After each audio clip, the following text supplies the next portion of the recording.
Good morning, dear learners. Welcome to teaching learning session of sociology. Today we'll discuss about reflexivity. What the reflexivity is. A reflexivity is a process by which the researcher reflect upon the data collections and interpretation process. See, one of the important processes of research is data collection and the interpretation. It is very important that whatever data researcher is collected should be unbiased, and it is important that the researcher should describe or reflects upon the process how data has been collected, so that one can analyze that there is no biasness in data collection, and whatever data has been collected is correct type of a data. And another important aspect is the interpretation of that data.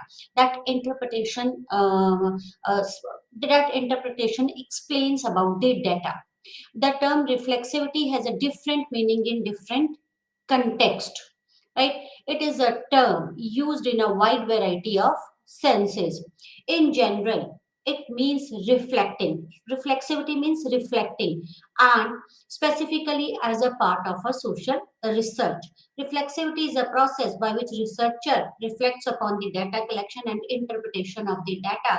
And the Talcott Parson and Anthony Giddens, Harold Grimfel's have used this concept in their work, and Grimfel is known as the father of reflexivity, right? So, Talcott Parson sociologists like Talcott Parson, uh, uh, Anthony Giddens, and Grimfel's used this reflexivity or this concept in their work.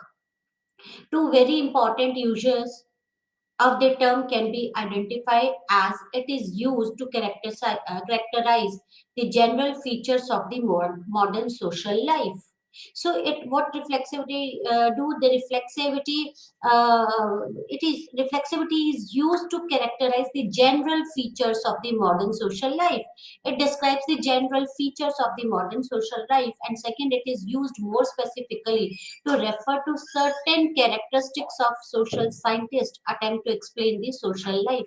It reflects upon the social life, as well as it refers this reflexivity refers to the characteristics of social scientists, right? Attempts to explain the social life, how they explain the social life, right? uh, I'm sorry. The term reflexivity was coined by Goldner, who desired the sociological examination of sociology. So, Goldner is the one who used this term or coined this term reflexivity, right? A very substantial and exhaustive argument for so-called reflexive sociology is found in Goldner's work, The Coming Crisis of Western Sociology and Proposed Reflexive Sociology. Sociology was viewed as a discipline that was inclined to produce an objective knowledge of the social reality which was not agreed upon. Right. So, as we all know about the objectivity, like the previous researchers or the sociologists wanted to conduct the sociological research in a way that we conduct the physical science research, right? So, according to them, that objectivity is very important, and this objectivity could lead to an unbiased results. But Goldner was and many other Goldner and many other sociologists and anthropologists were not agreed to this objectivity concept. Right? Goldner argued that the knowledge was not independent of knower, and sociology is intimately bound up with the political and socio-economic context within which it exists. So, as per Goldner, it is not possible that knowledge was not independent of a knower. So, knower, no doubt the knowledge of the knower impacts the research, and they are not knowledge is not independent of the knower, right? So, every and this sociology is what study of the society, right? So, it is bound up with the political and socio-economic conditions. The political conditions, the social condition, the economic conditions impacts the society. So, it is intimately bound up. There is a relationship between the political, social, and the economic conditions within which this exists, right? So you cannot study, as per Goldner, it is not possible, it is not a good idea to study the sociology objectively, right? Therefore for him it was important to be aware of this connection of sociology's role as a part of the way to look at ourselves and our future, right? So according to him, this study of reflexivity, this study of society objectively is not a good idea, right? And it is important that we should understand the connection between the society and other aspects of the society, and the we should be aware of the connection and the sociology's rule as a part of it we look at the ourselves and at the future, right? So, reflexive sociology requires us to really examine what we are doing, how we think, how we feel, what are our attitudes, beliefs, feelings, prejudices about a particular thing in a social reality. And if we really grasp this idea of being skeptical about our own views, it helps us to get rid of preconceived notion that we have about other people's behavior, right? So it is important, as per the Goldner or as per the reflexive sociology. What reflexive sociology requires? That reflexive sociology requires us to examine what the society is doing, what is going in society, and why people are behaving in a certain way, what are their attitude, what are their prejudices, their belief system, their feelings, their attitude, how they feel, what they think, and why they think in that particular way. Right? What is it is important that we should know about a particular things in social reality, right? And if we are able to understand this idea, these ideas and these ideas of reality, of social reality, right? Being skeptical about our own views, so it helps us to get rid of preconceived notions that we have about our people's behavior, so it can help us to answer many questions, right? Goldner and reflexivity. Goldner wants to eliminate the manner in which the theory, products, and therefore performances are generated and received. The methodologist for the production of theory stresses on the interaction between the theory and research, but Goldner's conception is different. So, as we know that our research is basically based on many of the theories, right? And the methodologist for the production of theory stresses on the interaction between theory and the research, right? So many of the methodologists they prefer to they stresses on the interaction between the theory and the research. So what theory comes out of the research, or on which theory this research is based on, right? But Goldner is of different point of view. He argues that it is impossible to understand how social theory is actually made and how it makes its way in the world. He is of the opinion that presence of research alters the reality, right? So, according to Goldner, it is impossible to understand the society with theories, right? It is impossible to understand how social theory is actually made and how it impacts the society and how it makes its way into the world. He is of the opinion that presence of researchers alters the reality, right? So presence of researcher, if the researcher is there, they can alter the reality. They can make some alterations in the reality. The objectivity that the researcher talk about is based on their values and the justification of them, and it projects the reality as the way researcher wants to see it. So if you are as per Goldener, that the presence of the researcher can alter the reality, how it can alter the reality, that whatever a researcher is talking about, like on the what as per previous sociologists, that objectivity is important for to conduct the research, and that if if the researcher conduct the research objectively, then whatever the researcher talk about is based on their values, it is based on the value of the researcher and the justification of them, and it projects the reality as in the way researcher wants to see it. And that is the researcher, the presence of the researcher could be prejudiced and it can impact the research, and the presence of the researcher can impact the research, and researcher can interpret or present the reality in the way researcher wants to present it, right? So the knowledge therefore can never be independent of the knower. So what are the according to the objectivity, that researcher should be unbiased and should shed off all the knowledge and should study the objectives unbiasedly, or shedding after shedding off all the knowledge. And as per Goldener, it is impossible, right? That knowledge cannot be independent of the knower, and because of this the researcher this will impact the research, as there are the chances that researcher could be prejudiced and can talk about the things on the basis of the values of the researchers, right? And researcher can project the reality in the way the researcher wants to see it, right?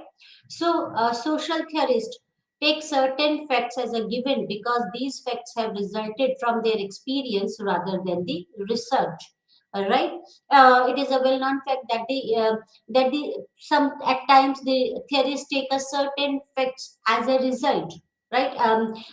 Certain facts as given because these facts have resulted from their experience, because they experience something and then they take the certain fact as the facts, right? Rather than the research, rather than on the basis of research, they consider certain thing as the fact because they experienced those things. The reliability of the fact is not a problematic for them. What determine the fact is not important, but ordering of these facts are. Okay. As per Goldener, social theorizing then is often search for meaning of personally real, that which is already assumed to be known through the personal experiences. So, as per Goldener, or according to Goldener, that social theorizing is often the search for the meaning of personally real. That is what is already assumed to be known through personal experiences. So whenever you are theorizing something, that is that is not because of the research, it could be on the basis of the personal experiences, what you know through your personal experiences, and on the basis of that one can theorize the things. So it is an endeavor to locate and interpret the meaning of what one has lived and reduced the tension between the social event or process that the theorists take to be real and some value which this violates. For the social theorist, there are two kind of social word, permitted and unpermitted. The theorist tries to transform the unpermitted into permitted word, and therefore the threat of unpermitted and strengthen the permitted. Right. So there are two types of the word, the permitted word and the unpermitted word, and the theorist tries to transform this unpermitted into the permitted word, and this unpermitted, this threat of the unpermitted and strengthen the permitted, right? Theorists do it in two ways. First is by communicating the importance or potency of the normal word, and second is by denying or ignoring the potency or values of what he considered to be unpermitted word. So, what the theorists do, what the theorists try to transform the theory, as per Goldner, that the theorists um, for social theories, there are two types of the word, permitted and unpermitted, and these theories tries to transform the unpermitted into permitted word, and therefore the threat of the unpermitted and strengthen the permitted, right? So they try to convert the unpermitted into permitted, and in this way therefore the threat of the unpermitted and strengthen the permitted word. And how the theorists do it, they does it in two way. First is the by communicating the importance of the permitted one, and by denying or ignoring the potency or the value of what is considered as unpermitted world. As per Goldner, sociologists are not able to tell us what they are doing and to distinguish this from what they should be doing. Reflexive sociology is therefore concerned with what they want to do and what they actually do in the world, right? So when you study objectively as per Goldner, right, the sociologists were not able to tell us what they are doing, and how they distinguish it. How can they distinguish it from what they should be doing, what they are doing and what they wanted to do, what they should be doing, right? They were not able to tell us, but the reflexive sociology, right, is concerned with what they want to do and what they actually do in the world. So reflexive sociology discusses what they want to do and what actually they are doing. So, reflexive sociology has been perceived to be another field in sociology, but he further argues that it is not therefore, it intends to transform the sociology to penetrate it deeply into his daily life and work, enriching them with new sensitivity to raise the sociologist self-awareness to a new historical level. So this has opened a new field in the sociology. Reflexive sociology presupposes a new paradigm, and that would transform the sociologist himself or herself, and consequently our consciousness comes to deeply reflect upon our sociological work and sociological position. So this reflexive sociology presupposes a new paradigm and will uh, transform the sociologist themselves, and that the consciousness comes deeply reflect upon the sociological work and the sociological position. That is, this shows what they are doing and what they actually want to do, right? One of the objectives, this is one of the objectives of the sociology according to the Goldner. It needs to be radical because to advance the knowledge of word, it is important for sociologists to understand his or her knowledge of himself or herself and one's position in the social world, and also understand the social world of other men. So as per Goldner, that the objective of reflexive sociology is one of the important objective of the reflexive sociology is that the sociologist understand should have understanding about his or her knowledge, right, or knowledge of oneself. They should be aware of oneself. They should be, that it is important that the sociologist to understand their knowledge of themselves, and one's position in the social world, what is their position in the social world, and understand the social world of the other men. So that the sociologist should be aware about their knowledges about themselves, right, and their position in the social world, and they should be able to understand the social world of the other person. This demand that sociologists have to view their own belief as they view the belief held by the others, as this would change how sociologists have been viewing themselves and the others. So it is very important, as per reflexive sociology, as per Goldner, it is important that the sociologists have to view their own beliefs, what they should be aware of their own beliefs, their own values, and they should view their beliefs as they view beliefs held by the others. They should be so aware about their beliefs as they and they should view their belief system as they view the belief of others held by the others. And by doing this, it would change how the sociologists have been viewing themselves and others, right? Reflexive sociology pursues the change of self of the sociologist and subsequently his peers in the world. So this says what reflexive sociology pursues the change in the self of sociologist. This would end the distinction between the layman who are studied and the sociologist who studies. So by being aware about oneself, by being aware about one beliefs, and by seeing the one's views as they are seeing the others views, right?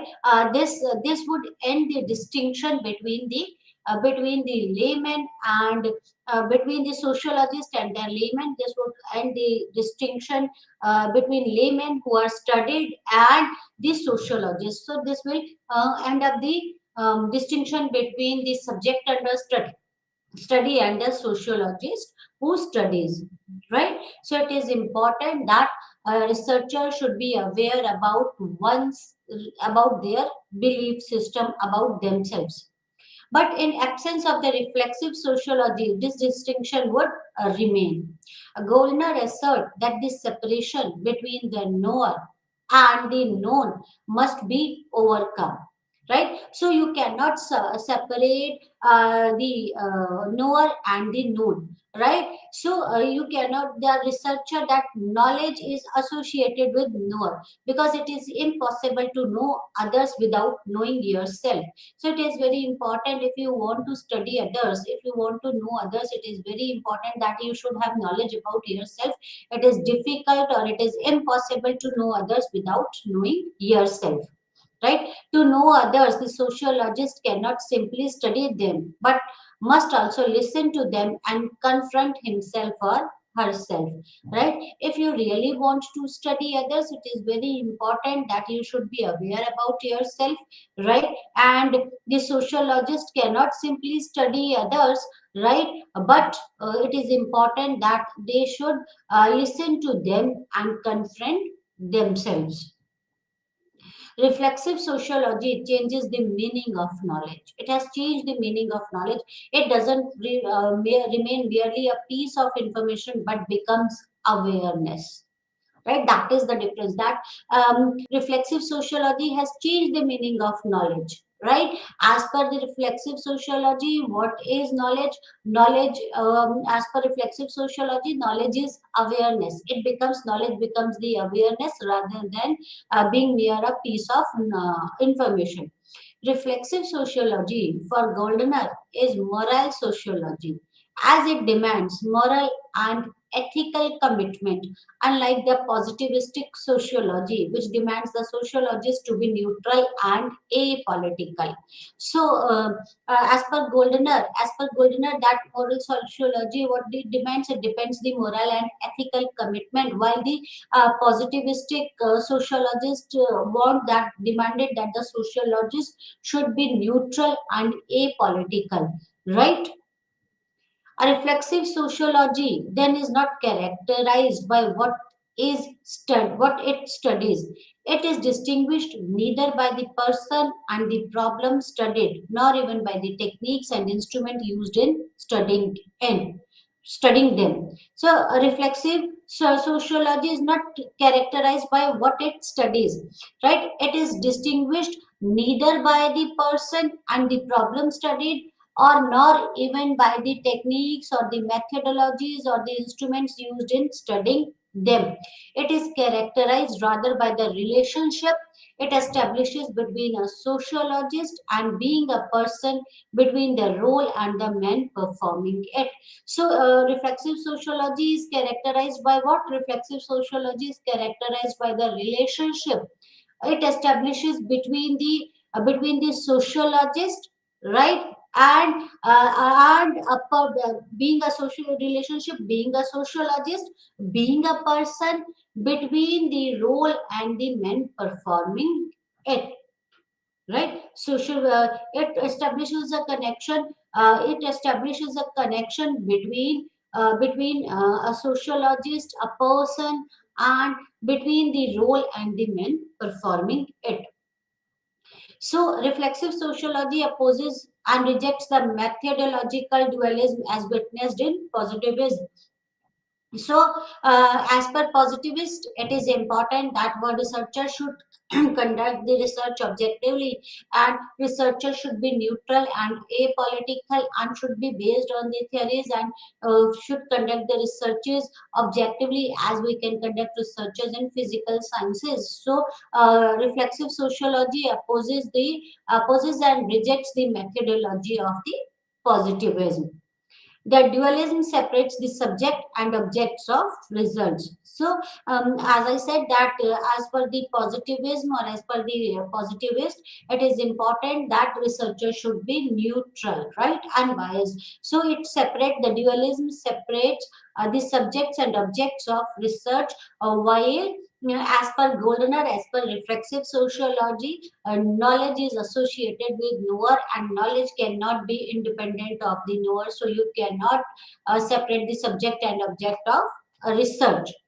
Separates the facts from values, reduces the knowledge of social world to mere information, and sees social world as mirrored in sociologist work rather than as constituted by sociologist cognitive commitment and all his other interest, right? The practitioner of methodological dualism feels that if sociologist engages politically, socially, and emotionally with the objects of study, the scientific nature of discipline would be lost. Right? If you as per the positivist, it is important that you should be that the researcher should be apolitical, should not be connected emotionally with the subject, right? And or socially with the subject. If the researcher is connected or the sociologist is connected politically, socially, or emotionally with the object of the study, and then you cannot conduct the research objectively. It will that the study of nature of discipline would be lost. This cold objectivity, as Goldner argues, is essential as an expression of alienation of sociologist from his or her own self. So, as per the Goldner, this type of objectivity alienates the sociologist from himself or herself, because knowledge cannot exist without knower.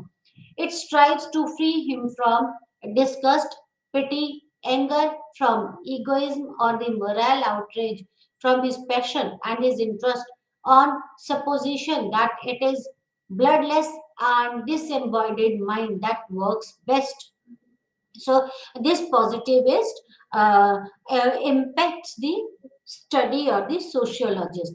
According to Goldner, both the inquiring subject and the studied object are seen not only as mutually interrelated but also mutually constituted.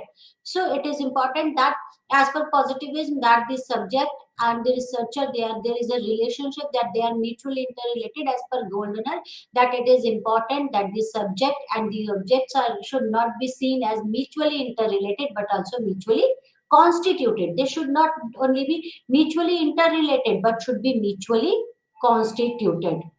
The aim of reflexive sociology is to remove his influence on others, but to understand his influence, which requires that he must become aware of himself as both knower and as a agent of change. So, as the what is the aim of the reflexive sociology? The aim of reflexive sociology is not to remove his influence on others, right? That is what the positivists want, right? As per the positivist, it is important that the researcher should be apolitical and should be neutral, so that he could not influence the other. The as per the Goldner, as per the reflexive sociology, the aim is not remove the influence of the researcher on others, but to understand his own influence. It is important that the researcher should be aware about themselves, right? That they should understand their own influence, right? Which requires that they must become aware of themselves as both knower and the agent of change. They should be aware what they know, and they should be aware that they are the agent of change and how can they bring the change. Reflexive sociology recognizes that there is an inevitable tendency for any social system to curtail the sociologist autonomy in at least two ways. to transform him either into the ideologue of the status quo and an apologist for its policies or into the technician acting instrumentally on behalf of his interest. Okay. Garfinkel reflexivity through Athenaeum methodology. So, Goldner termed this coin reflexivity, and Garfinkel implemented this reflexivity through Athenaeum methodology. Right. One of the most important thing in studying sociology is how do you look at the things. It is important how do you look at the things. And you can only understand this when you are about when you are aware about yourself, right? So one of the most important thing in studying sociology is how you look at the things. In the book Studies of Athenaeum Methodology, Garfinkel's aim was to understand the methodologies used by the social scientist. So, in the book, that is the Studies of Athenaeum Methodology, Garfinkel tried to understand the methodology used by the social scientist to study the society or how they look at the society. Sociologists have been interested in order and its explanation. Garfinkel, however, is not concerned with order, right? Actually, actually, many of the sociologists they were interested in order and in explanation and its explanation. That is the social order and its explanation. While Garfinkel was not interested in the social order, right? Social life appears to be ordered and regular, and the social external is systematic and patterned. Sociologists have assumed that the social order has an objective reality, that as that society or the social life appears to be ordered, right, and regular, and the social action, and that's we look social action as a systematic and pattern, and the sociologists have assumed that this social order has an objective reality, right? According to ethnomethodology, the social world is a natural world which contains the common stock of knowledge and precedes any individual. Subject appropriate this common stock of knowledge with respect to their goals. Right. So, as per many of the sociologists, the social order that social order has an objective realities, but according to ethnomethodology, the social world is a natural world, and this natural world contains a lot of knowledge, and it precedes any individual. All right. So subjects appropriate this common stock of knowledge with respect to their goals. The description or interpretation of the facts and the performative account of daily actions are regarded as an elementary basis of which reconstruct the social worlds, right? So this is it is important that to interpret the it is important to interpret the facts and performative account of daily actions are regarded as the elementary basis, right? It is important that interpretation of the daily account is very important, and for Garfinkel the word is chaotic, and within this chaos sociologists try to discover and unravel a pattern and order, right? So as per Garfinkel this word is chaotic, right? There is no order, and within this chaos the sociologist tries to discover and unravel a pattern and order, and in this chaotic world the sociologists they are trying to discover a pattern and an order. The perception of this order and how social scientists arrive at it is important concern for the Garfinkel. For Garfinkel, it is important that what is this perception? What is the perception of this order, and how the social scientists arrived at this social order concept? Because as per Garfinkel, the word is chaotic, right? It is possible to perceive order when there is no order. It is a question of Garfinkel wants to address. Garfinkel suspend or abandon the belief that the actual or objective social order exists and proceeds from the assumption that the social life appears orderly to the member of the society. So Garfinkel suspended the belief that the actual or objective social order exists, and he proceeded from the assumption that the social order life appears orderly to the members of the society. So he's abandoned the belief that the social or the objective social order exists. This order is not because of the fundamental nature of the social world. Social order is an appearance constituted by the members of the society. So, according to Garfinkel, this social order is not because of the fundamental nature of the social life or the social world. According to Garfinkel, social world is chaotic. There is no social order, and this social order. So, what is the according to Garfinkel? This social order is an appearance constructed by the members of the society. It appears that society is ordered, right? There is a social order in the society, but actually there is no social order, right? It is this social order is not the fundamental nature of the society of the world. He argued that the sociology has characteristically depicted men as a cultural dog who simply act on the basis of norms, values, and the culture of his society without thinking, and produces a stable feature of the society. Right. So, as per the Goldner, that the that as per the Goldner, that he argued that the sociology has characteristically depicted man as a cultural dog, right? As per the sociology, that the person simply acts on the basis of norms, values, ethics, cultures of the society without thinking, and produces a stable feature of the society. And Garfinkel was of the opinion that our understanding of anything is interpretative, and the manner in which the social scientist work is a manner in which the man in the street also works. So, as per Garfinkel, it is important that the opinion that that our understanding, as per the Garfinkel, that our understanding of anything is interpretative. How we interpretate the things, and the manner in which the social scientist work is the manner in which the man in the street works. So it totally depends on the interpretation of the things. According to Garfinkel, there is no reality, and to discover this reality, you fall back to on some pattern which is taken for granted.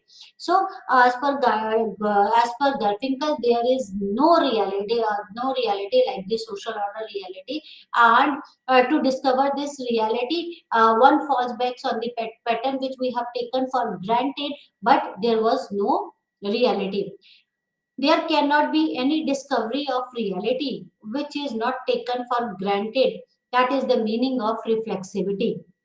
So there cannot be any discovery of the reality. You cannot discover the reality which cannot be taken for granted. If you have taken something for granted, then only you can discover the reality.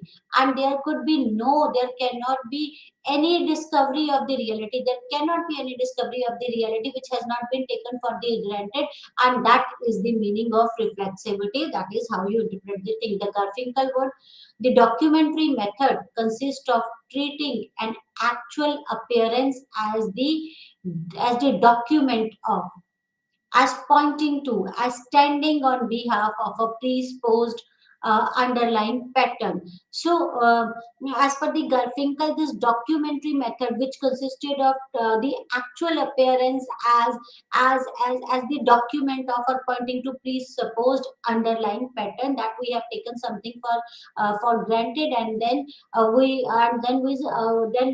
try to find out the realities and interpret it in that way only. Not only the underlying pattern derived from the individual documentary evidences, but individual documentary evidences in turn are interpreted on base of what is known about the underlying pattern. So this is how we see the things depends on what we have, what we know about that reality, how we interpret those evidences, and the interpretation is based on what we know about that particular concept or particular thing. So that is the interpretation, and we cannot search for the reality until we take the things for granted. And when we take for the things for the granted, that is on the basis of our previous knowledge, right, we can interpret the knowledge, right, we can interpret the realities, right.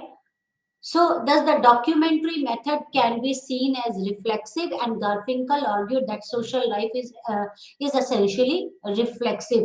Why? See, in Garfinkel words that the documentary method, what is the documentary method? Consists of treating an actual appearance, right? Consist of treating an actual appearance as the document of, or pointing to, or standing behalf of presupposed underlying pattern, right. So documentary method is that is there is a presupposed underlying pattern, and this documentary method it consists of treating an actual appearance as a document of, or pointing to, or standing on behalf of a presupposed underlying pattern. And this underlying pattern derived from the individual documentary evidences, but the individual documentary evidences, this underlying pattern derived from its individual documentary evidences, right, it is derived from its individual documentary evidences which we have collected, but the individual documentary evidences in turn are interpreted on the basis of what is known. So these documentary evidences is the interpretation on the basis of what is known, and this underline that this documentary evidences, this documentary evidence,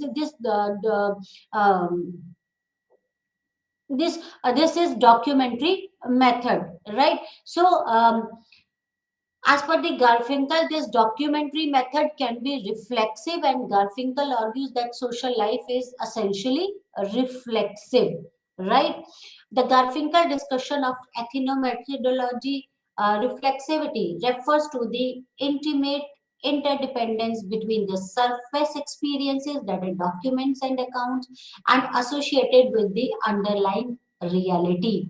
A distinction which is characteristic of documentary method of interpretation. So that the Garfinkel's discussion of ethnomethodology and reflexivity, right, states that there is an intimate interdependence,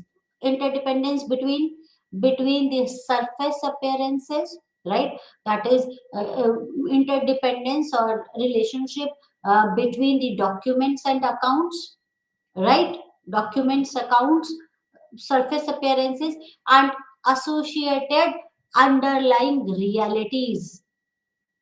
That is the dependence, that is the relationship between the appearances and the underlying realities. What are those underlying realities? A distinction which is characteristic of documentary method of interpretation. What is the underlying reality? A distinction which is characteristic of a documentary method of interpretations. So, how you interpret the thing. So, there is a relationship between the surface appearances, document and accounts, and the actual reality, underlying reality. And what is the underlying reality? The distinction which is characteristics of a documentary method of interpretation, how you interpret those things. The sense of former is elaborate by drawing on the knowledge of the later, while at the same time the sense of later is to elaborate by what is known about the former. So document, that is there is a relationship, that is the documentary evidences, that is the surface appearances, that the surface appearances is elaborated by drawing on the knowledge of the reality, drawing the knowledge from the realities, right, that is from the underlying reality, that is, see, the sense of the former means that is your surface appearances. The knowledge of the surface appearances elaborated by realities, underlying realities on the knowledge, by drawing on the knowledge of the underlying realities, while at the same time the sense of underlying knowledge is elaborated by what is the what we see on the surface. So there is a that the surface reality takes its knowledge from the reality, and that reality, right, elaborated from the surface knowledge, right? So reflexivity is often said to be engendered by the social sciences with uh, relativizing tendencies, right? Any claim about the influence of social circumstances on a particular situation can be understood and also referring to claim itself. This aspect of reflexivity comes into a particular focus in work in sociology of scientific knowledge. So any claim which influence about the influence of a circumstances on a particular situation can be understood, right? And as also referring to the claim itself, right? This aspect of reflexivity come into particular focus in work in the sociology of scientific knowledge. So you cannot that it is important that you cannot distinguish the knowledge from the knower, and there is the word is chaotic and there is no social order, right? That there is a relationship between the superficial appearance and the underlying reality, right? And another was the Bourdieu, reflexive sociology. Bourdieu was another sociologist and anthropologist, right? As per Bourdieu, when we are dealing with human behavior, reflexive sociology become important. Bourdieu is of the opinion that we need to deepen our understanding of our position in the world to better understand the social reality of the world. So, as per Bourdieu, it is important while we are dealing with the human being, right, or human behavior, it is the reflexive sociology is very important, that one should be aware about oneself. Bourdieu was of opinion that we need to deepen our understanding for our position in the world, that we should be aware about ourselves, we should be aware about our knowledge, we should be aware about our beliefs, our values. So we should have knowledge about ourselves. It is very important that we need to deepen our knowledge about ourselves, right, about our position in the world to better understand the social reality of the others. If we really want to understand the reality of the others, it is very important that we should understand ourselves first, right? Bourdieu insists on the importance of reflexive sociology, in which sociologists reflexivity must at all the times conduct their research with conscious attention to effect of their own position, their own set of internalized structure, and how these are likely to distort or prejudice their objectivity. So it is important that Bourdieu insisted on the importance of the reflexive sociology in which the sociologist reflexivity, right?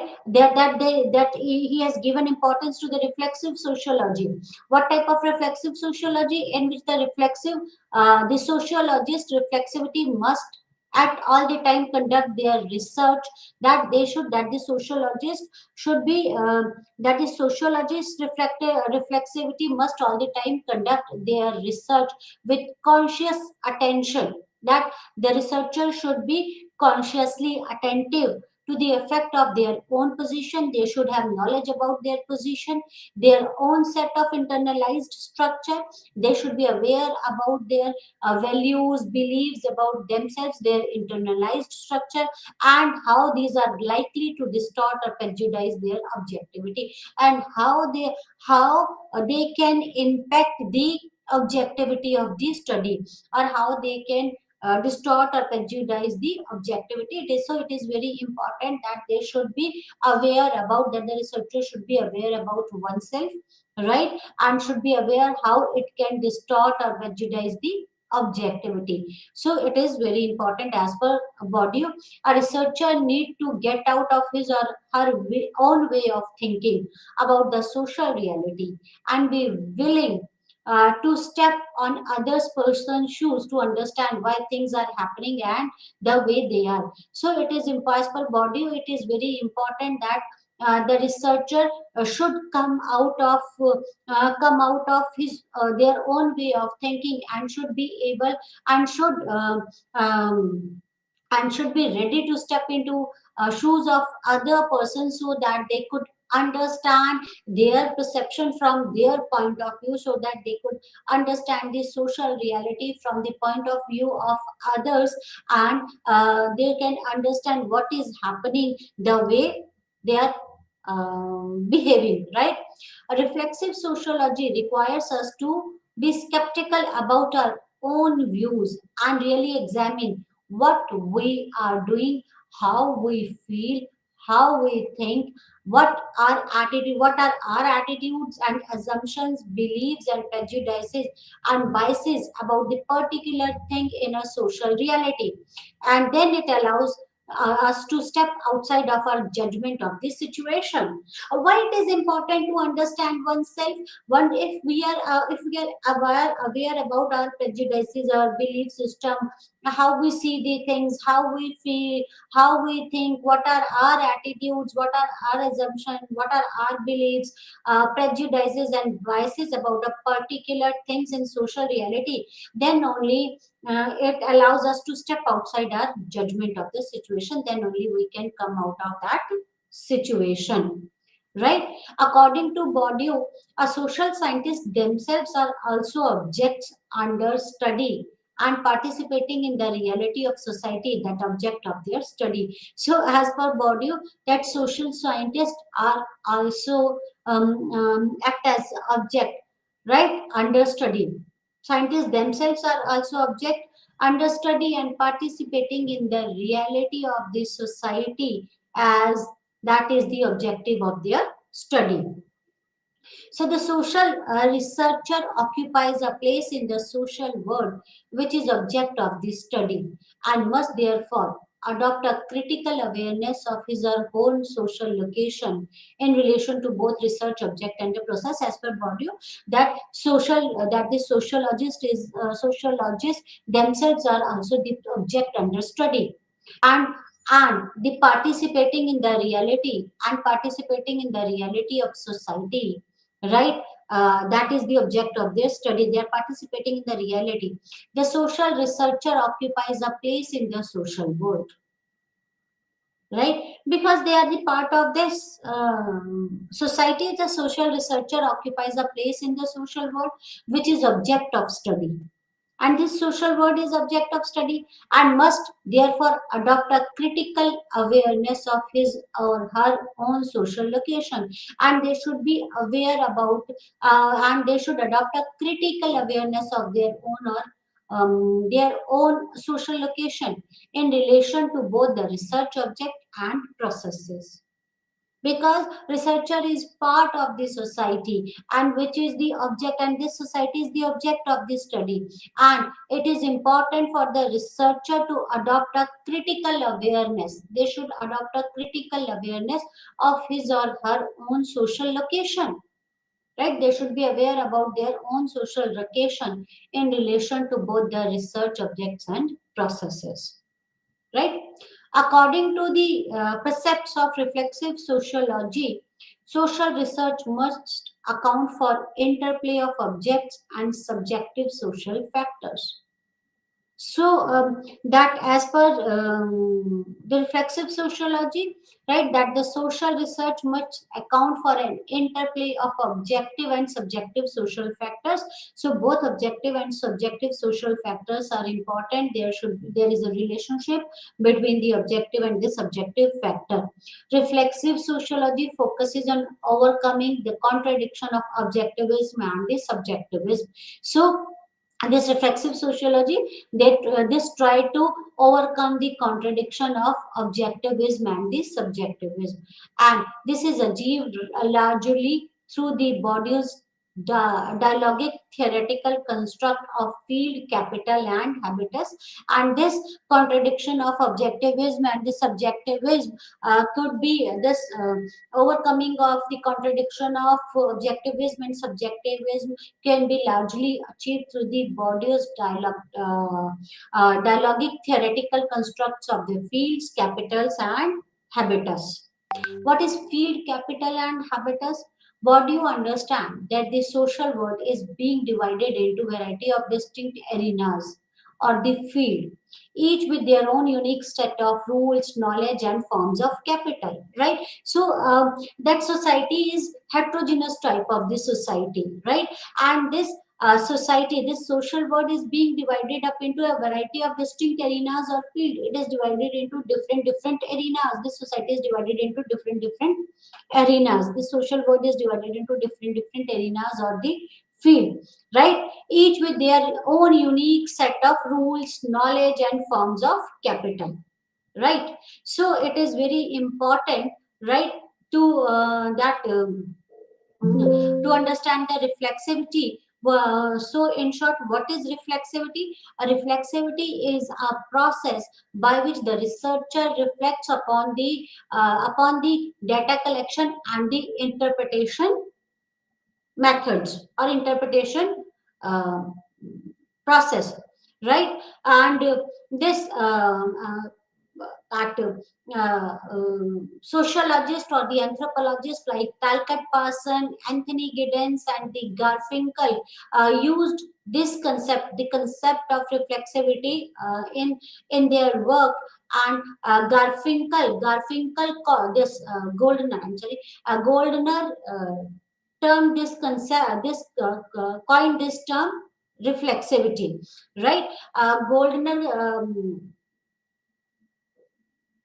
wants to illuminate the manner in which the theory products and the theory performance is generated and received, right? Then the Garfinkel used this concept of reflexivity in his work, and he associated this reflexivity with ethnomethodology, right? Garfinkel tried to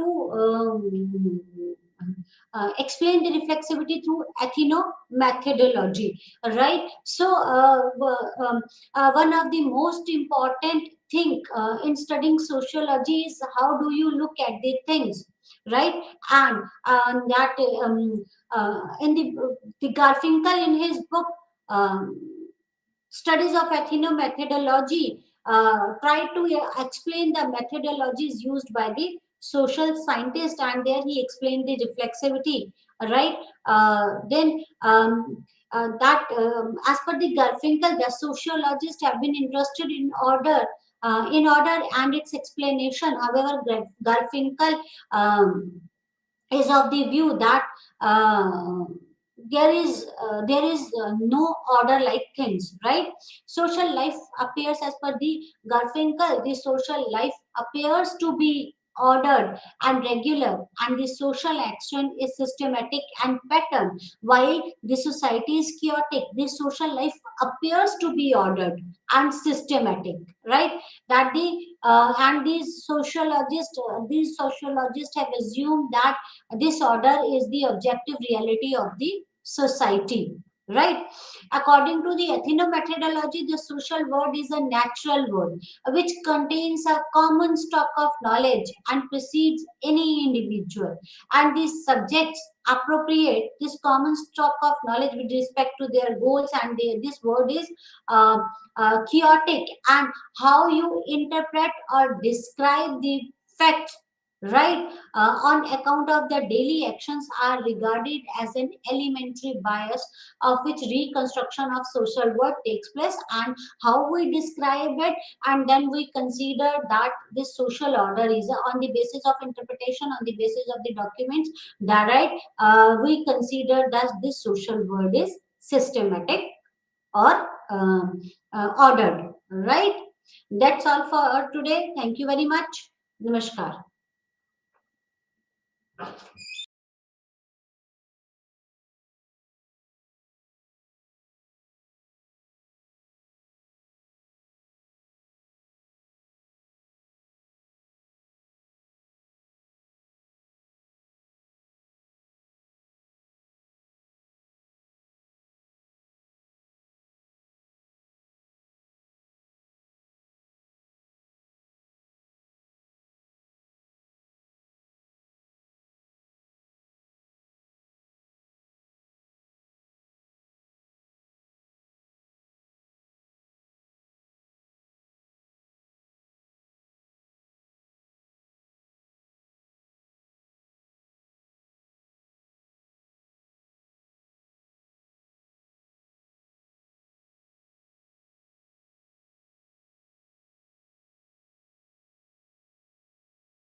ఈరోజు మనము pressure groups, ఒత్తిడి సమూహాల సబ్జెక్ట్ని continue చేస్తాము.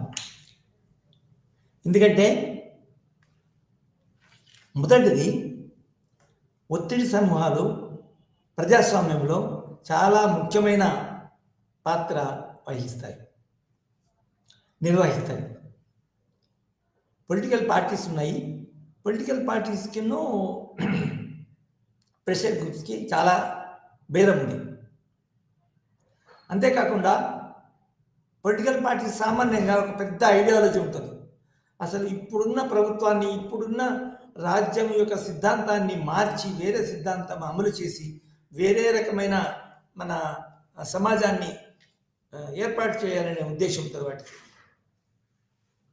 అంతేకాకుండా సమాజంలోని అన్ని కోణాల సంబంధించిన అన్ని డైరెక్షన్, అన్ని అంశాలకు సంబంధించిన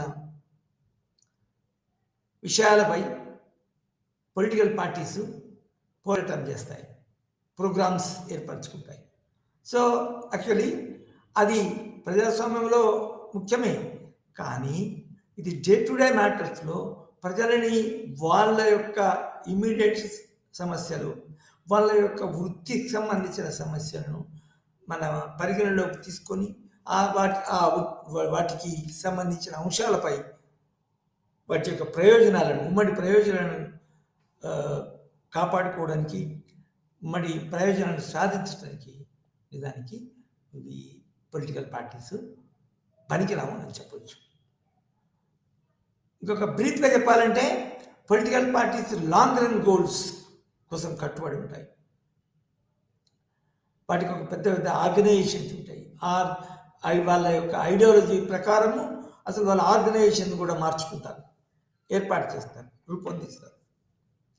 కానీ ఇది ప్రెషర్ గ్రూప్స్ మాత్రము చాలా ఒకవైపు వాటి యొక్క పరిమితి, వాటి యొక్క స్ట్రక్చర్, ఎయిమ్స్, ఆబ్జెక్టివ్స్ చాలా పరిమితమైనవి. ముఖ్యంగా ఏదైతే గ్రూప్ ఉందో ఆ గ్రూప్కి సంబంధించిన సమస్యలకు పరిమితమై ఉంటుంది. సో అయితే మరి ఇమీడియట్ సమస్యలకు ప్రజల యొక్క అనేక వర్గాల యొక్క సమస్యలను పరిష్కరిస్తుందంటే దాని అర్థము ప్రజలకి చాలా పెద్ద అనేక విధాలుగా సేవలు చేస్తున్నట్టు, ఉపయోగపడుతున్నట్టు మనము చెప్పుకోవచ్చు. సో ఇదివరకు మనము క్లాస్లో ప్రెషర్ గ్రూప్స్ అంటే మీనింగ్ ఏంటి, వాటి యొక్క ఉద్దేశం ఏంటి, ఈ డెమోక్రసీ దాని యొక్క పాత్ర ఏంటి, తర్వాత వివిధ రకాలుగా మనము అవి చదువుకున్నాం. అయితే ఇక్కడ ముఖ్యంగా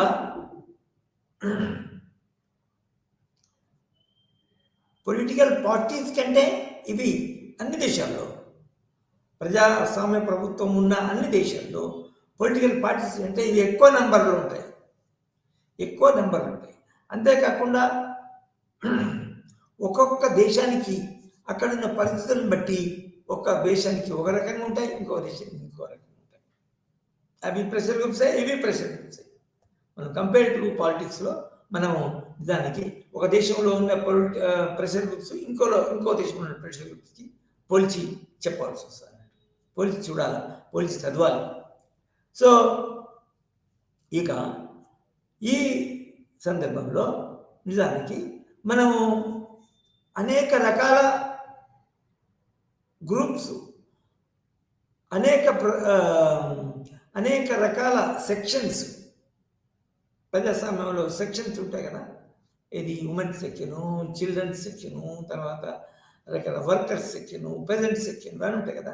సో అనేక రకాల ప్రజల యొక్క సమస్యలను వారి సమస్యలను పరిష్కరించుకోవడానికి దానికి ఈ ప్రెషర్ గ్రూప్స్ ఉంటాయి. అయితే ఈ ప్రెషర్ గ్రూప్స్ దానికి అన్నీ ఒకే తీరుగా ఉండవు. కాబట్టి ఏ రకాల ప్రెషర్ గ్రూప్స్ ఉంటాయి, అవి నిజానికి అన్ని దేశాల్లో ఉంటాయి అనేది మనము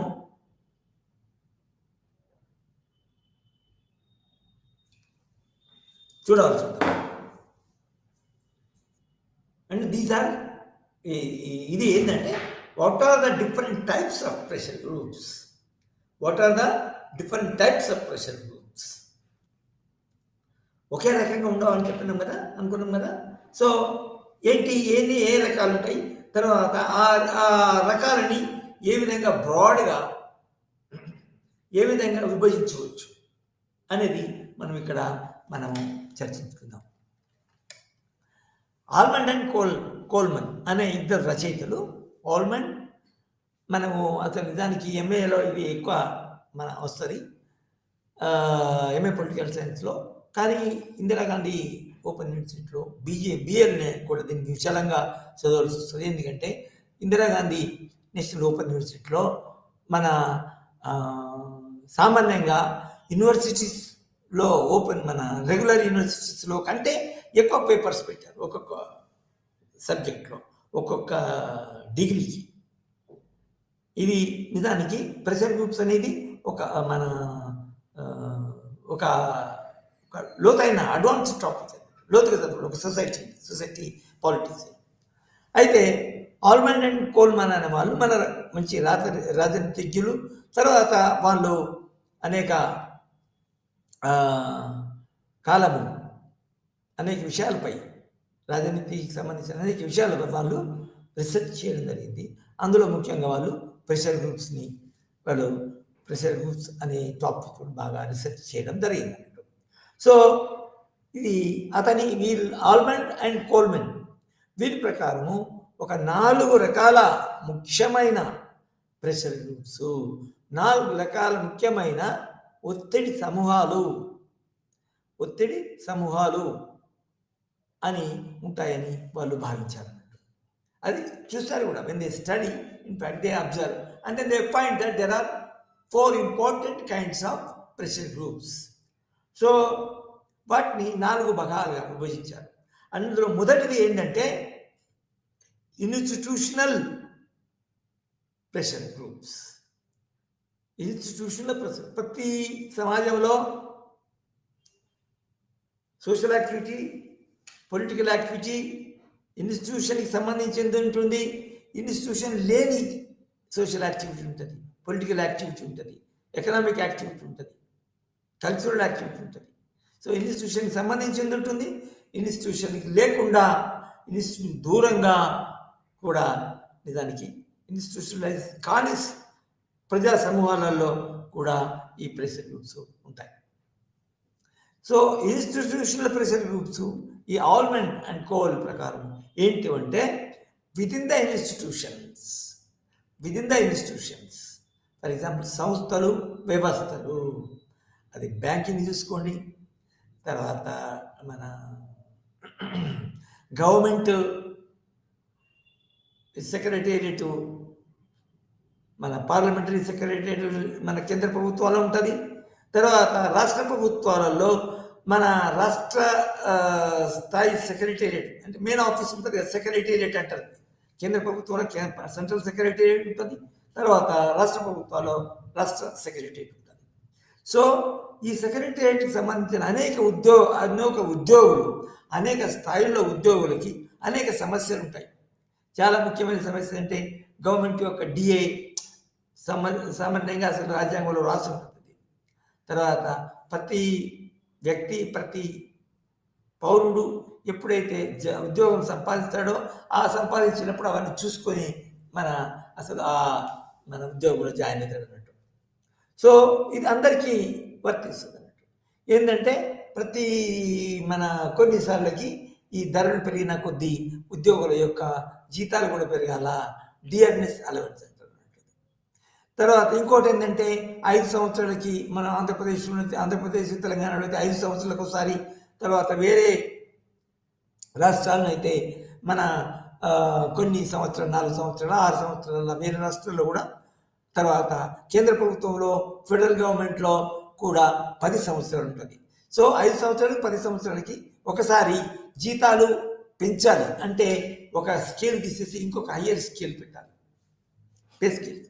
పే స్కేల్స్ మార్చడానికి మన మన ఉద్యోగులకి మన హయ్యర్ పే స్కేల్స్ పెట్టడానికి అది అందరికీ వర్తిస్తుంది అన్నట్టు. ఇది ఒక గ్రేడ్ కానీ ఏం లేదు, అది అందరికీ ప్రభుత్వ రంగంలో ఉన్న దాని యొక్క మన దాన్ని బట్టి ఏంది మన బ్యాక్గ్రౌండ్ బట్టి దానికి ప్రైవేట్ సెక్టర్లో కూడా దానికి పే స్కేల్స్ ఉంటాయి, చాలా పెద్ద పెద్ద. ఫర్ ఎగ్జాంపుల్ రతన్ టాటా, తర్వాత అజీమ్ ప్రేమ్జీ, తర్వాత ఇట్లా మంచి మంచి ప్రైవేట్ సెక్టర్ పెద్దగా ఉన్నాయి, అందులో కూడా పే స్కేల్స్ మార్చడం జరుగుతుంది. కానీ మన తెలుగు రాష్ట్రంలో 2 రాష్ట్రాల్లో మాత్రం 5 సంవత్సరాలు వస్తుంది పే స్కేల్స్ మారుతాయి. సో ఈ పే స్కేల్స్ 5 సంవత్సరాల అందరు తయారవుతారు. ఏది ఇన్స్టిట్యూషన్లో ఉండే ప్రెషర్ గ్రూప్స్ ఏవైతే ఉన్నాయో అందరు తయారై వాళ్ళు కూర్చొని ఇక మనకి ఈ సంవత్సరము మరి ప్రభుత్వం 5 సంవత్సరాలు అయిపోయింది.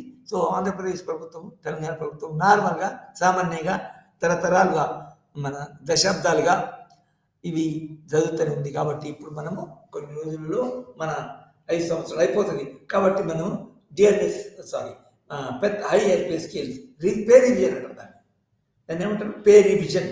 సో పే రివిజన్ ఎక్కువ కొట్టడానికి మంచిగా మన అంటే ఎక్కువ పే స్కేలు, తర్వాత ఎక్కువ డిఏ వచ్చేటట్టు, తర్వాత పే రివిజన్లో కొన్ని కొత్తవి కూడా, పాత లేని కొత్తవి కూడా అది చేర్చడం జరుగుతుంది. For example leave travel concession ఉంటుంది.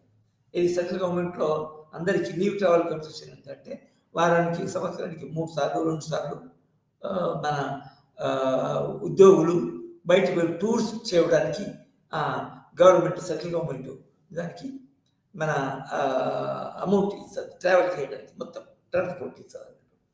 సో అవి కొత్తవి. ఇది నిజానికి వీళ్ళు ఈ తెలుగు రాష్ట్రాల ఉద్యోగులు దానికోసం ప్రయత్నం చేస్తున్నారు. ఇది టూర్కి పోవడానికి కూడా గవర్నమెంట్ కొంచెం special free sanction, free amount ఇవ్వాలని.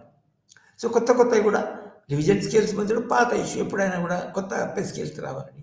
తర్వాత రివిజన్లో పే రివిజన్లో కూడా హయ్యర్ స్కేల్స్ అంటే ఉద్యోగులకి లాభం వచ్చే విధంగా పే రివిజన్ చేయాలని అది చేయడం అన్నట్టు. సో ఇవి సర్వీస్ సెక్టర్లు కావచ్చు, ట్రాన్స్పోర్ట్ సెక్టర్లు కావచ్చు, తర్వాత మన రాష్ట్ర స్థాయిలో అయితే ఒక 15 మన డిపార్ట్మెంట్స్ ఉంటాయి, మినిస్ట్రీస్ ఉంటాయి. కేంద్ర స్థాయిలో అయితే ఒక 20-25 మినిస్ట్రీస్ ఉంటాయి. ఈ దేనికి సంబంధించిన అయినా కూడా అందరూ కలిసి ఒకసారి ఏం చేస్తారంటే అన్ని డిపార్ట్మెంట్స్ ఒక్కొక్క మొత్తం రాష్ట్రం మొత్తం మీద ఒత్తిడి సమూహాలు ఏర్పడతాయి. అంతేకాకుండా ఉమ్మడి అంశాలు ఎన్నున్నా కూడా వాళ్ళు వేరు సమస్యలు, వేరు అంశాలు కూడా ఉంటాయి. కాబట్టి ఒకే ఇన్స్టిట్యూషన్లో దానికి 4, 3, 2, 3, 4 ఇది ప్రెషర్ కూడా ఉండొచ్చు. ఫర్ ఎగ్జాంపుల్ అది సామాన్యంగా ఎందుకు జరుగుతుందంటే బయట పొలిటికల్ పార్టీస్ కానీ ఇంకా వేరే ఆర్గనైజేషన్స్ కానీ వాటి ఏం చేస్తాయంటే ఈ మన ఇన్స్టిట్యూషన్లో తమకు అనుగుణంగా ఉండేటట్టు సంఘాలు స్థాపిస్తాయి. ఎందుకంటే ప్రతి పార్టీకి తమ చేసే పనికి తమ యొక్క లక్ష్యాలను ఛేదించడానికి, మన యొక్క ప్రయోజనాన్ని సాధించడానికి నిజానికి ఈ మన ప్రెషర్ గ్రూప్స్ చాలా పనిచేస్తాయి. సో ప్రతి పార్టీ తనకు అనుగుణంగా ఫ్రంట్ ఆర్గనైజేషన్స్ అంటారు దానికి పార్టీ అనడం ఈ ఇన్స్టిట్యూషనల్ ప్రెషర్ గ్రూప్స్ అని అంటారు. ఫర్ ఎగ్జాంపుల్ ఆర్బీఐ ఉంది. అది ఆర్బీఐలో పనికి ఏంటంటే బ్యాంకింగ్ సెక్టర్ చాలా ముఖ్యమైనది కాబట్టి వర్క్ సఫర్ కాకుండా ముందు నోటీసులు ఇస్తారు. ఇది ఆర్బీఐకి నోటీసులు ఇస్తారు. తర్వాత ఫస్ట్ ఎవరైతే ఏ బ్యాంకులో అయితే వాళ్ళు పనిచేస్తున్నారో ఆ బ్యాంకుల యజమాన్యానికి సెంట్రల్ మెయిన్ బ్రాంచ్కి నోటీసులు జరుగుతాయి. తర్వాత ఆర్బీఐకి నోటీసులు జరుగుతుంది బ్యాంకింగ్ ఎంప్లాయీస్, ఇది వర్క్ సఫర్ కాకుండా.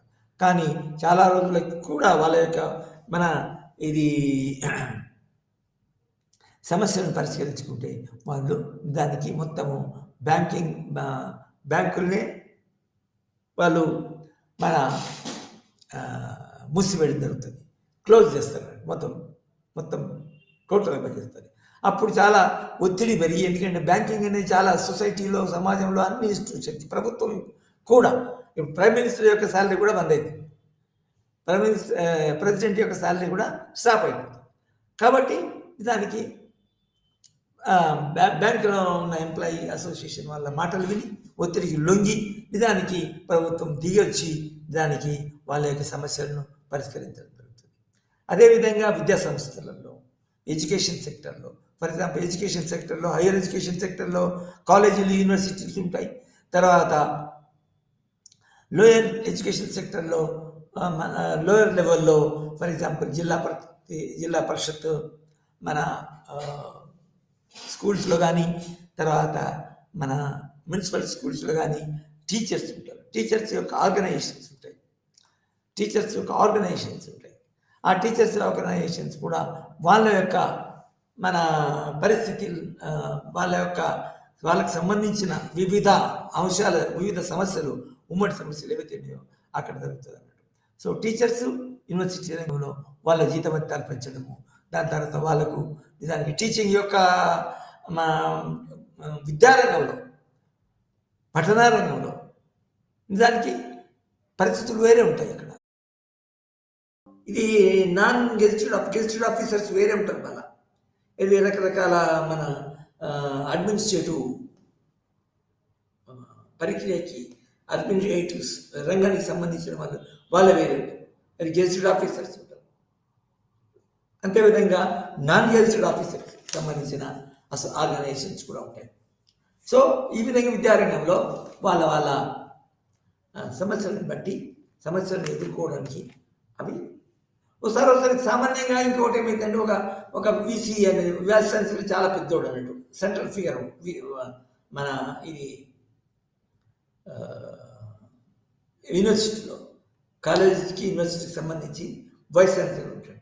వైస్ ఛాన్సలర్ అందరి మీద కొంచెము ఎక్కువ ప్రెషర్ పెట్టారు, ఎక్కువ స్ట్రిక్ట్ చేస్తున్నాడు, ఎక్కువ పీరియడ్ చెప్పాలా, యూనివర్సిటీలో చాలా కాలం ఉండాలా, యూనివర్సిటీలో ప్రతిరోజు చాలా సమయం వరకు ఉండాలా అని బాగా ఒత్తిడి చేస్తే, అందులో అందరూ కలిసి అతని యొక్క అడ్మినిస్ట్రేషన్కి వ్యతిరేకంగా పోరాటం చేయవలసి వస్తుంది అన్నట్టు. సో అది విద్యారంగంలో. సో ఈ విధంగా ఇన్స్టిట్యూషన్స్, ఫర్ ఎగ్జాంపుల్ మళ్ళీ విద్యారంగంలో కూడా మళ్ళీ రకరకాలు ఉంటుంది. ఇంజనీరింగ్ సెక్షన్ ఉంటుంది, మెడికల్ సెక్షన్ ఉంటుంది.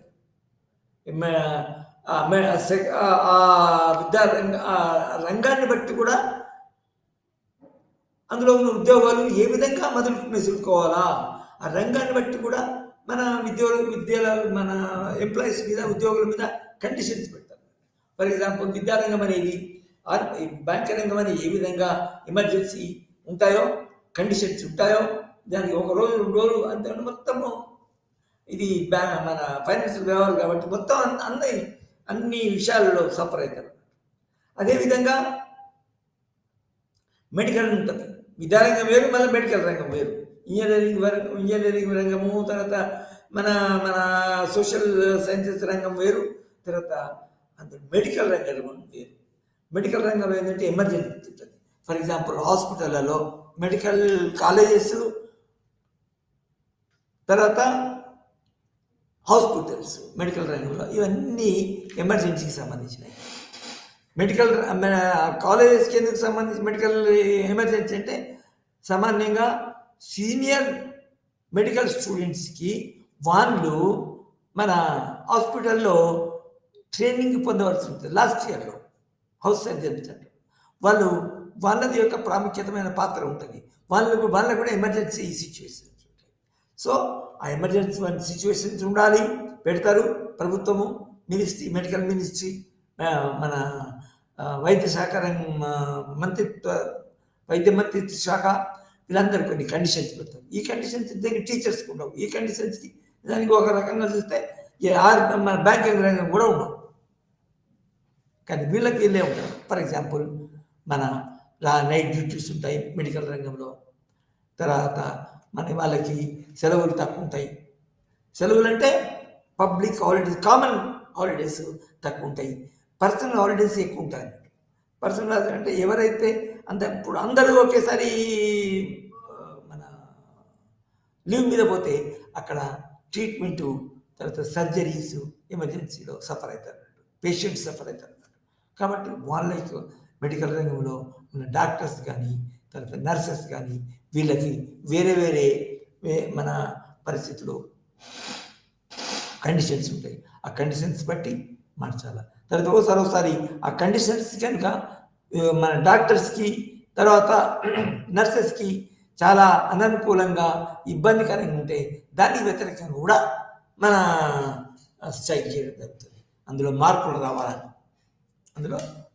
రావాలని కొట్లాడడం జరుగుతుంది. సో ఇది మెడికల్ రంగము. మెడికల్ రంగంలో ఉన్న ఇన్స్టిట్యూషన్లో ఉండే ఉద్యోగుల యొక్క ప్రయోజనాన్ని, ఉమ్మడి ప్రయోజనాన్ని కాపాడడానికి ఏర్పాటయ్యే మన ప్రెషర్ గ్రూప్స్ అన్నట్టు. ఇంకా అదేవిధంగా మన అనార్గనైజ్డ్ సెక్టర్ కూడా ఉంటాయి. అనార్గనైజ్డ్ సెక్టర్స్ అది దానికి మన చాలా తక్కువ ప్రెషర్ చెప్తే, ఎందుకంటే మన అనార్గనైజ్డ్ సెక్టర్ కనుక మనం పోటీ చేస్తే దానికి వాళ్ళు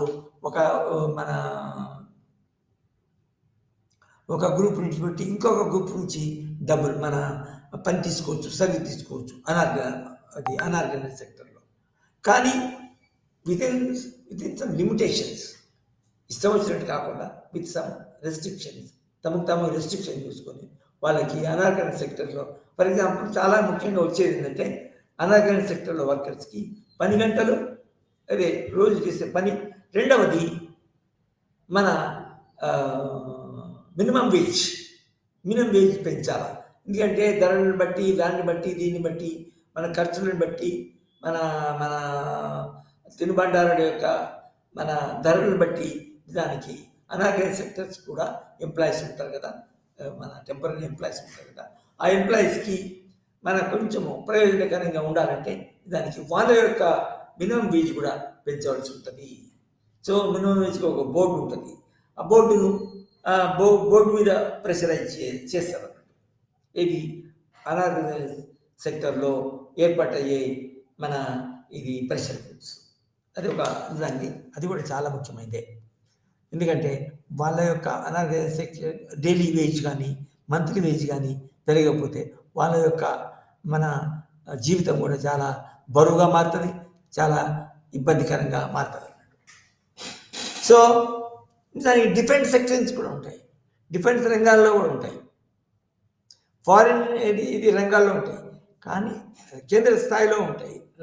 మన పరిస్థితులు ఒక్కొక్క బ్యాక్గ్రౌండ్కి ఒక్కొక్క రకమైన ఈ ప్రెషర్ గ్రూప్స్ ఉంటాయి అన్నట్టు. ఇది కొన్ని ఇన్స్టిట్యూషన్లో గురించి చెప్పాను. ఇంకా అనేక ఇన్స్టిట్యూషన్లో కూడా మళ్ళీ రకరకాలు ఉంటాయి. ఈ ఇన్స్టిట్యూషన్లో కూడా మన ఉద్యోగులు ఉంటారు, మన నాన్ ఎంప్లాయిడ్. ఫర్ ఎగ్జాంపుల్ సేవను యూనివర్సిటీస్ కానీ, కాలేజెస్ కానీ, ఫర్ ఎగ్జాంపుల్ కాలేజెస్ కానీ, యూనివర్సిటీస్ ఇచ్చే సేవను గ్రహించి they are consumers. For example, parents and students are consumers in the education institutions. వాళ్ళు కూడా ఆర్గనైజ్ చేస్తారు. ఫర్ ఎగ్జాంపుల్ స్టూడెంట్స్కి ఫీజులు ఎక్కువ చేస్తారు అనుకో, యూనివర్సిటీ కాలేజీ ఫీజులు ఎక్కువ చేసినప్పుడు అఫ్కోర్స్ ప్రభుత్వ అండదండలతో, ప్రభుత్వం యొక్క ఆమోదంతో యూనివర్సిటీస్ ఫీజులు ఎక్కువ చేయడానికి అవకాశం. అట్లా ఫీజులు ఎక్కువ చేయొద్దు అని దానికి వ్యతిరేకంగా స్టూడెంట్స్ ఆర్గనైజేషన్స్ ఏర్పడి ఆ ఆర్గనైజేషన్స్ మన వాటి మీద ఒత్తిడి చేయడం జరుగుతుంది. అదేవిధంగా స్టూడెంట్స్ దానికి ఒకవేళ టీచింగ్ బాగా జరగకపోతే, ఏ డిపార్ట్మెంట్ ఏ ఫ్యాకల్టీలోనైనా కూడా విద్య సరిగా చెప్పకపోతే, పాఠాలు సరిగా చెప్పకపోతే, తర్వాత స్టూడెంట్స్ తర్వాత సరిగా మన టీచర్స్ సరిగా క్లాసెస్ రాకపోతే, తర్వాత గైడ్స్ అంటే అపాయింట్ చేసి ఫ్యాకల్టీ గైడ్స్ ఉంటారు కదా, వాళ్ళు కూడా సరి అయిన గైడెన్స్ ఇవ్వకపోతే కూడా దానికి వాళ్ళకి కూడా స్ట్రైక్ చేయడానికి దానికి మన pressure groups, student pressure groups ఏర్పడతాయి. ఫర్ ఎగ్జాంపుల్ ఏఐఎస్ఎఫ్ అనేది ఏటికి మన దాని ఎంకరేజ్మెంటు, దాని యొక్క ప్రోత్సాహము దానికి మన కమ్యూనిస్ట్ పార్టీ ఆఫ్ ఇండియా తరఫున ఉంటుంది. అదేవిధంగా ఎస్ఎఫ్ఐ ఉంటుంది, communist party of India Marxist. తర్వాత బిఏపి ఏబీవీపీ దానికి దానికి దానికి మన భారతీయ జనతా పార్టీ నుంచి ఎంకరేజ్మెంట్ ఉంటుంది, ప్రోత్సాహం ఉంటుంది, ఫండింగ్ ఉంటుంది. సో ఇది విద్యారంగంలో ఉన్న కన్జ్యూమర్స్ ఎవరైతే ఉన్నారో, స్టూడెంట్స్, పేరెంట్స్ ఎవరైతే ఉన్నారో వాళ్ళ యొక్క సమస్యలను ముందుకు తీసుకెళ్ళి దానికి మన ప్రెషర్ ఏర్పడి ఆ యొక్క రంగంలో ఉన్న కన్జ్యూమర్స్ అందరికీ అవి సేవ చేయడం జరుగుతుంది అన్నట్టు. సో ఇది నిజానికి ఇవి చెప్తే చాలా చాలా పోతాయి, చాలా చాలా ఉంటాయి. ఫర్ ఎగ్జాంపుల్ మనం సింగరేణి కాలరీస్ కార్పొరేషన్స్ ఉన్నది కదా, కార్పొరేషన్లో ఉన్నదానికి నిజానికి వాళ్ళకున్నన్ని ఇబ్బందులు ఎవరికి ఉండవు. ఎందుకంటే వాళ్ళు గది లోపలి పోయి బొగ్గును తవ్వాల్సి ఉంటుంది. చాలా ఫ్రీక్వెంట్గా చాలాసార్లు ఏమవుతుందంటే వాళ్ళ బొగ్గు కూలి వాళ్ళ మీద పడుతుంది. వాళ్ళు బయటికి రాలేక, గది లోపలి పోయి బయటికి రాలేక అందులో చచ్చిపోవడం జరుగుతుంది. వాళ్ళకి సరి అయిన మన రిలీఫ్ ఇస్తున్నారు లేదా ప్రభుత్వం, లేకపోతే ఆ సింగరేణి యొక్క మేనేజ్మెంట్ సరి అయిన టైంకి వాళ్ళకు నష్టపరిహారం ఇస్తుందా లేదా అని చూడడానికి కూడా ఒక్కొక్క మన రంగంలో అది చేయడం జరుగుతుంది. సో ఇది ఇన్స్టిట్యూషనలైజ్డ్ అసోసియేషన్స్. ఇన్స్టిట్యూషనలైజ్డ్ కాదు, ఇన్స్టిట్యూషనల్ అంటే వ్యవస్థలు, తర్వాత సంస్థల అందున్న సంస్థాపరమైన ప్రెషర్ గ్రూప్స్, సంస్థాపరమైన ఒత్తిడి సమూహాలు అని చెప్పవచ్చు. రెండవది ఈ ఆల్మండ్ అండ్ కోల్మన్ అనే రచయితలు, రాజనీతి శాస్త్రజ్ఞులు రెండవ రకం ఏంటంటే అసోసియేషనల్ గ్రూప్స్. ఇది ముఖ్యంగా ఏంటంటే మన రకరకాల రంగాలు ఉంటాయి. ప్రైవేట్ సెక్టర్, ముఖ్యంగా ప్రైవేట్ సెక్టర్లో కామర్స్, ట్రేడ్, ఈ రంగాల్లో వాళ్ళకున్న సమస్యలను పరిష్కారం చేసుకోవడానికి, వాళ్ళ యొక్క ప్రయోజనాలను సాధించుకోవడానికి ఇతరులపై కానీ మన ప్రభుత్వం కానీ, తర్వాత ఇంటర్నేషనల్ లెవెల్లో కానీ వాళ్ళ యొక్క మన వ్యాపారాలకు అనుగుణంగా, వ్యాపారాలు లాభదాయకంగా ఉండేటట్టు వాళ్ళ యొక్క ట్రేడ్, మన ఈ వ్యాపారం ఏదైతే ఉందో దాని లాభదాయకంగా ఉండేటట్టు వాళ్ళ యొక్క కొన్ని సమస్యలను ఐడెంటిఫై చేసి ఆ సమస్యలకు ఎట్లా పరిష్కారం వచ్చి ప్రోగ్రామ్స్ నేర్చుకుంటారు. సో ఆ విధంగా చేయడానికి దానికి సంవత్సరానికి 2 సంవత్సరాలకు ఒకసారి కొత్త బాడీస్, రిప్రజెంటేటివ్స్ అనుకుంటారు. అది అందులో ముఖ్యమైనదంటే association groups. FICCI, All India ASSOCHAM అనేది ఒక ఉంది. అసోచామ్ ఏంది ఉంటుందంటే all association of associated chambers of commerce, ASSOCHAM. ఇందులో వ్యాపారస్తుల గ్రూప్ ఉన్నట్టు, వ్యాపారస్తులు కూడా వాళ్ళకి గ్రూప్స్ కావాలి, అందరు కలిసి పనిచేయడానికి. ఎందుకంటే ఒక్కొక్కరు కాదు కదా, ఒక్కొక్క వ్యాపారస్తుడు ఇంకొక ఒత్తిడి చేయాలి కదా. అందరూ ఆ వ్యాపార రంగానికి సంబంధించిన అందరి దగ్గర ఒక బాడీ ఏర్పాటు చేసుకొని మెంబర్షిప్ ఫీ తీసుకొని ఆ మెంబర్షిప్ ఫీజు ఖర్చు పెట్టుకుంటూ వాళ్ళ యొక్క సమస్యలని ఇది వ్యాపారస్తులకు సంబంధంగా ఏం సమస్య ఉంటే వాళ్ళకి ఇంపోర్ట్స్, ఎక్స్పోర్ట్ చేసినప్పుడు ఎక్స్పోర్ట్స్ మీద ట్యాక్స్ ఉంటుంది అన్నట్టు, గవర్నమెంట్ ట్యాక్స్ వేస్తుంది. ఇంపోర్ట్ చేసినప్పుడు ఇంపోర్ట్ మీద ట్యాక్స్ వేస్తుంది. అది కనుక ఇందులో వీళ్ళు చేసే వాళ్ళకి లాభదాయకంగా లేకపోతే ఏం చేస్తారంటే వాళ్ళు అవి గవర్నమెంట్ మీద, పర్టికులర్గా ministry of trade and commerce ఉంటుంది కదా, ఆ యొక్క మినిస్ట్రీపై ఒత్తిడి తీసుకొచ్చి వాళ్ళకి పరిస్థితులు, పాలసీలు వీళ్ళకి అనుగుణంగా మార్చమని నివేదించుకుంటారు, సమర్పించుకుంటారు అన్నట్టు. ఇది తర్వాత ఇటువంటిలో ముఖ్యమైనది ఏంటి, ఈ ఫిక్కీ అనేది ఒకటి ఉంది. FICCI, FICCI, federation of Indian commerce and something like that. FICCI అనేది అనేక సమాన ఈ కామర్స్లో అనేక ఉన్నాయి. వాటి అన్నిటి యొక్క సమూహాన్ని ఫెడరేషన్ అంటారు కదా. మన ఫెడరల్ గవర్నమెంట్ అని ఉంటుంది కదా. ఫెడరల్ గవర్నమెంట్ సామాన్య ఫెడరల్ గవర్నమెంట్లో కేంద్ర స్థాయిలో కానీ సమాఖ్య స్థాయిలో నుండి రాజ్యం యొక్క పవర్ ఒక దానిలో ఉంటుంది. తర్వాత రాజ్యాంగ ప్రభావం విభజింపబడి ఒక ప్రాంతీయ స్థాయిలో కూడా వాళ్ళకి ఆ సావరిన్ పవర్ అనేది ఇవ్వడం జరుగుతుంది. దాన్ని ఫెడరల్ అంటారు. అదేవిధంగా ఈ కామర్స్ రంగంలో ట్రేడ్ రంగంలో కూడా నిజానికి ఫెడరేషన్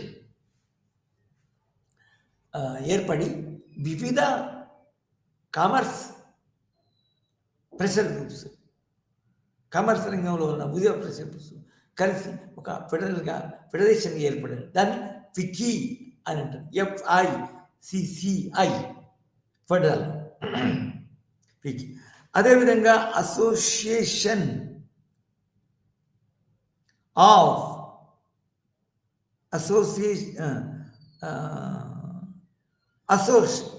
చామ్ ఆఫ్ కామర్స్. తర్వాత confederation of Indian industries, CII, confederation of Indian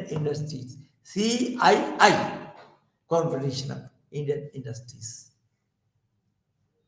తర్వాత ఫిక్కీ, FICCI ఫిక్కీ. అది మనం ఇదివరకే అనుకున్నాము. సో ఈ విధంగా వ్యాపార రంగంలో, తర్వాత మన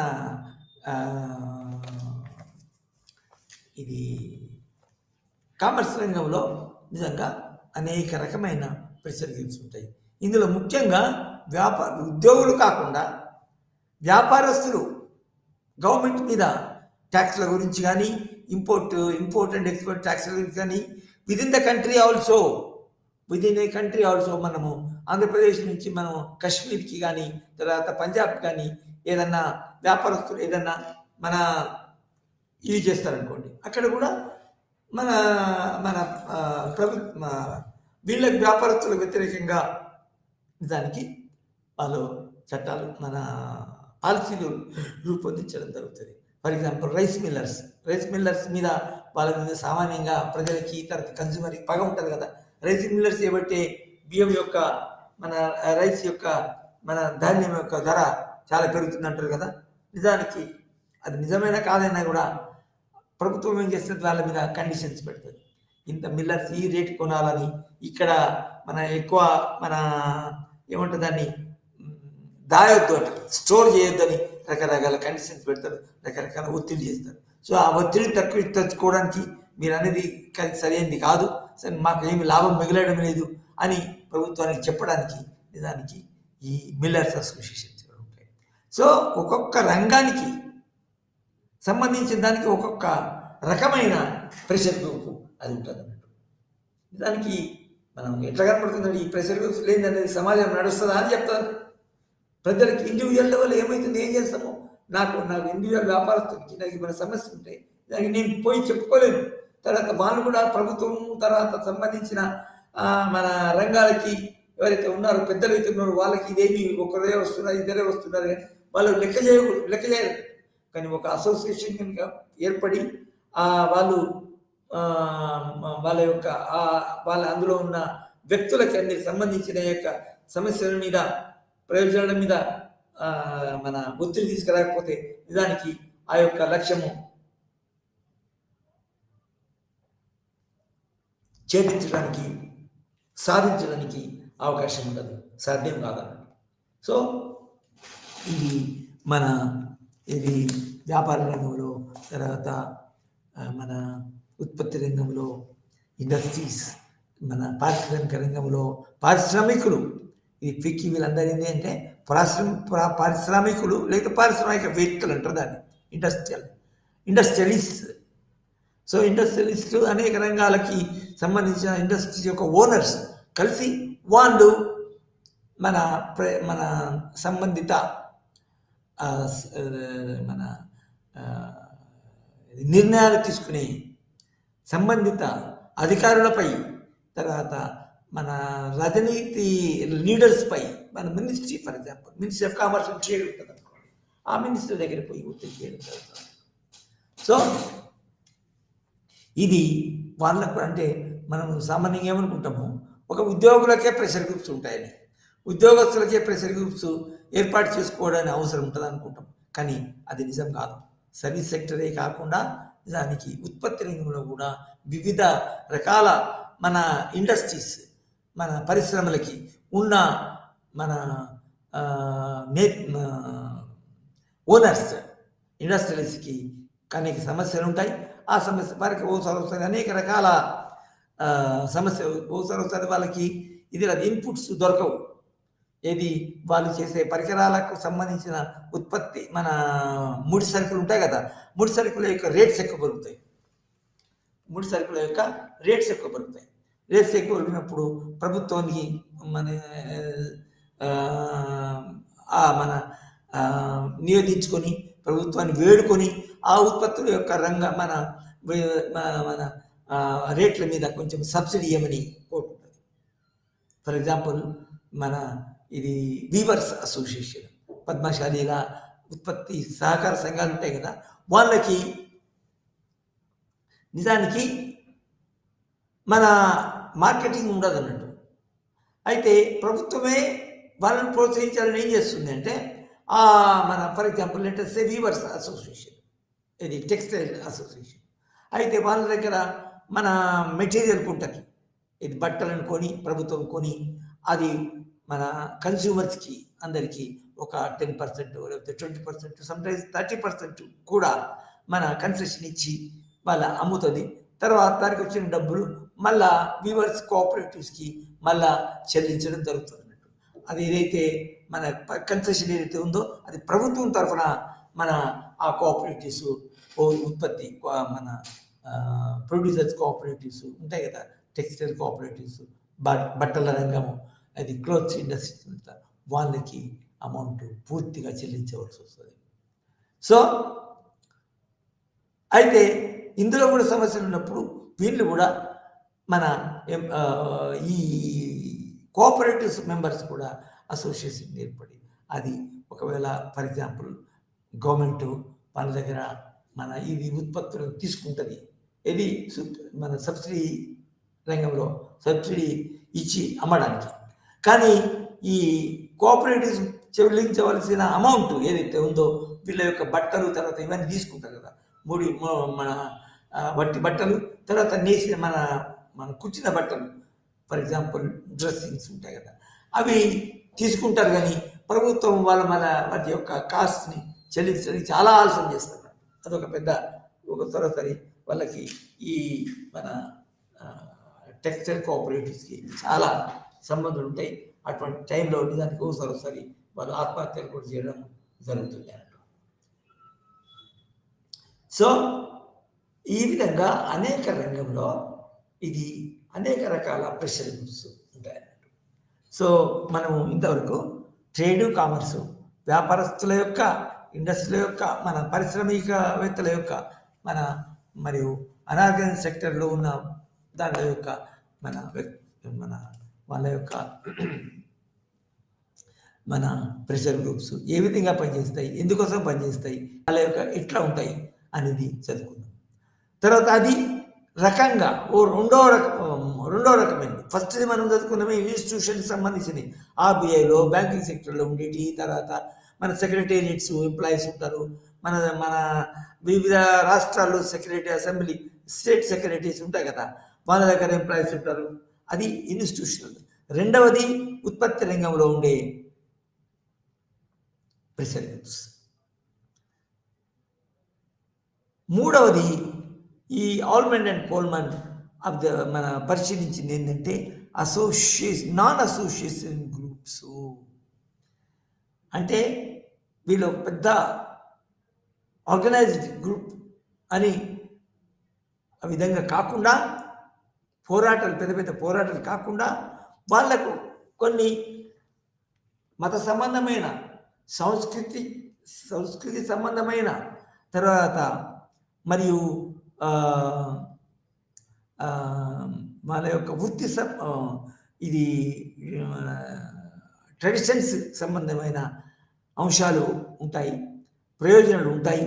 వాళ్ళకు నచ్చిన మతం మతంలో ఉన్న ట్రెడిషన్స్, వాళ్ళకు నచ్చిన మతం, వాళ్ళకు సంబంధించిన వాళ్ళు నచ్చే కల్చర్, లాంగ్వేజు, వీటన్నిటికి సంబంధించిన కొన్ని అంశాలు ఉంటాయి.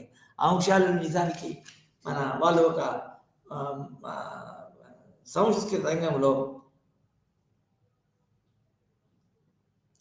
మత సంస్థలు, టెంపుల్స్, పూజ ఇవన్నీ ఉంటాయి కదా. ఫర్ ఎగ్జాంపుల్ అయ్యప్ప అనేది ఉంటుంది. అయ్యప్పకు సంబంధించిన భక్తులకి అనేక సమస్యలు ఉంటాయి. ఫర్ ఎగ్జాంపుల్ వాళ్ళకి ఇది అయ్యప్ప యొక్క ఇది సంఘాలు సామాన్యంగా ఇక్కడ ఉంటాయి, మన కేరళ ఉంటాయి, తర్వాత తమిళనాడు ఉంటాయి, తర్వాత ఆంధ్రప్రదేశ్లో కూడా ఉన్నాయి. సో అవి వాళ్ళ యొక్క సంస్కృతిలో మళ్ళీ రకరకాల సంస్కృతులు ఉంటాయి. అయితే వాళ్ళ యొక్క ఆచారాలు, వాళ్ళు చేసే పాదయాత్రలకి అడ్డం లేకుండా వాళ్ళ యొక్క రక్షణ కలపాల్సి ఉంటుంది. ఒకసారి ఒక మతానికి సంబంధించిన వ్యక్తులు, భక్తులు ఇంకొక మతానికి సంబంధించిన భక్తులపై అటాక్ చేయడం జరుగుతుంది, క్రిటిసైజ్ చేయడం జరుగుతుంది. అప్పుడు కూడా దానికి వాళ్ళు ఒక మన ఆర్గనైజేషన్, ఆ మతానికి సంబంధించిన భక్తులు ఒక సంఘం ఏర్పడి, ఒక సంస్థగా ఏర్పడి వాళ్ళ మీద అటాక్ జరగకుండా చూడడానికి ప్రభుత్వాన్ని ఒత్తిడి తీసుకురావచ్చు, పోలీసు పంపించాలి అని చెప్పవచ్చు. లేకపోతే దానికి కావాల్సిన బస్సెస్ ఏర్పాటు చేయడానికి కానీ అనేక విధాలుగా దానికి ఈ సంస్కృత రంగంలో ఇది నాన్ అసోసియేటెడ్.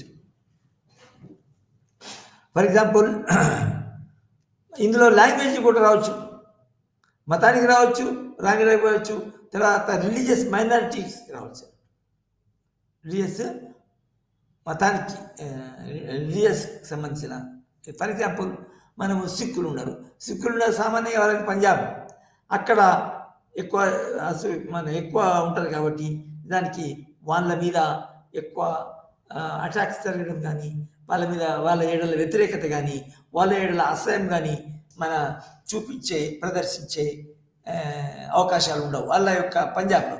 కానీ వాళ్ళ ఏడల సిక్కులు కనుక ఆంధ్రప్రదేశ్లో, తెలంగాణలో ఉంటే దానికి వాళ్ళు మైనారిటీలో ఉంటారు కాబట్టి వాళ్ళ మత సంబంధించి మన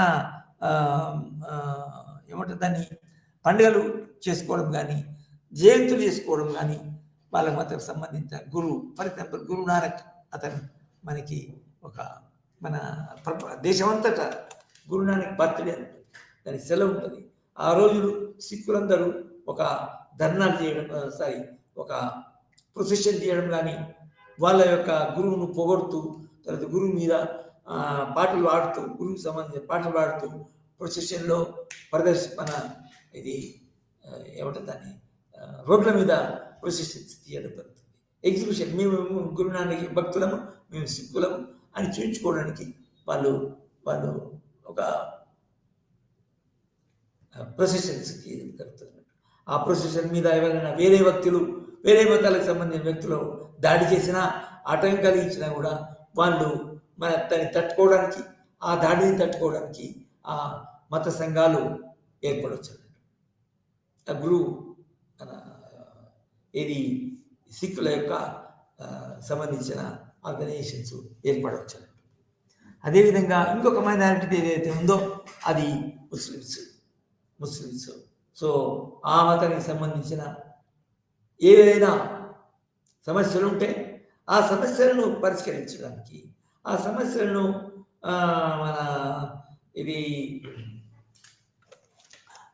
మన ప్రభుత్వం దృష్టికి, పోలీసు దృష్టికి తీసుకుపోవడానికి కానీ అది ఒక ఆర్గనైజేషన్ చూడాలి.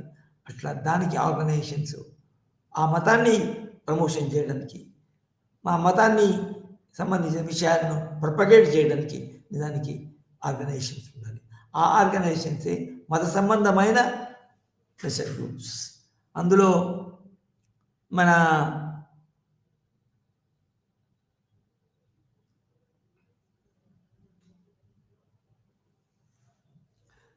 ఫర్ ఎగ్జాంపుల్ ఈ రంగానికి సంబంధించినవి చాలా ఓల్డ్, చాలా పెద్దది ఆర్ఎస్ఎస్, రాష్ట్రీయ స్వయంసేవక్ సంఘ్. అది ముఖ్యంగా హిందూ మతానికి సంబంధించింది. హిందూ మతాన్ని ప్రమోట్ చేయడానికి, హిందూ మతస్థుల యొక్క మన అలవాట్లు, మన సంప్రదాయాలు కాపాడడానికి, హిందూ విచారాన్ని యొక్క హిందూ మతంలో ఉన్న మంచి మంచి విషయాలు ప్రపోగేట్ చేయడానికి, తర్వాత హిందూ మతంలోకి ఇతరులను చేర్చుకోవడము, కన్వర్ట్ చేయడం, మత మార్పులను కూడా చేయడానికి దానికి అవకాశాలు ఉంటాయి అన్నట్టు. సో అది విహెచ్పి, విశ్వ హిందూ పరిషత్ చేస్తుంది అన్నట్టు. అదేవిధంగా గురు గోవింద్, సిక్ మతానికి సంబంధించింది గురు గోవింద, తర్వాత గురు గోవింద గురుద్వారా ప్రబంధక సమితి అనేది సిక్కులకు సంబంధించిన ఒక ఆర్గనైజేషన్ ఉంది. తర్వాత భూమి సేన అనేది ఒక ఆర్గనైజేషన్ ఉంది. తర్వాత లోనిక్ సేన్ అనే ఒక ఆర్గనైజేషన్ ఉంది. తర్వాత మన వాల్మీకి అంటే వీళ్ళు పర్టికులర్ ఎస్సీలకి సంబంధించిన వాల్మీకి సమాజ్ అనేది ఒక ఆర్గనైజేషన్ ఉంది. నిజానికి ఇవి వృత్తివి కాదు, ఇది వృత్తి కాదు. తర్వాత ఒక విద్యారంగం కానీ వైద్య రంగం కూడా కాదు. తర్వాత బ్యాంకింగ్ సంబంధించింది, ఫైనాన్షియల్ ఆర్గనైజేషన్స్ కూడా కాదు.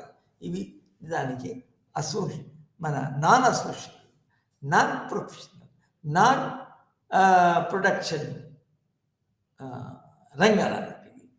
ముఖ్యంగా లాంగ్వేజు, మన రిలీజను, తర్వాత మన ఎథనిసిటీ, దాని తర్వాత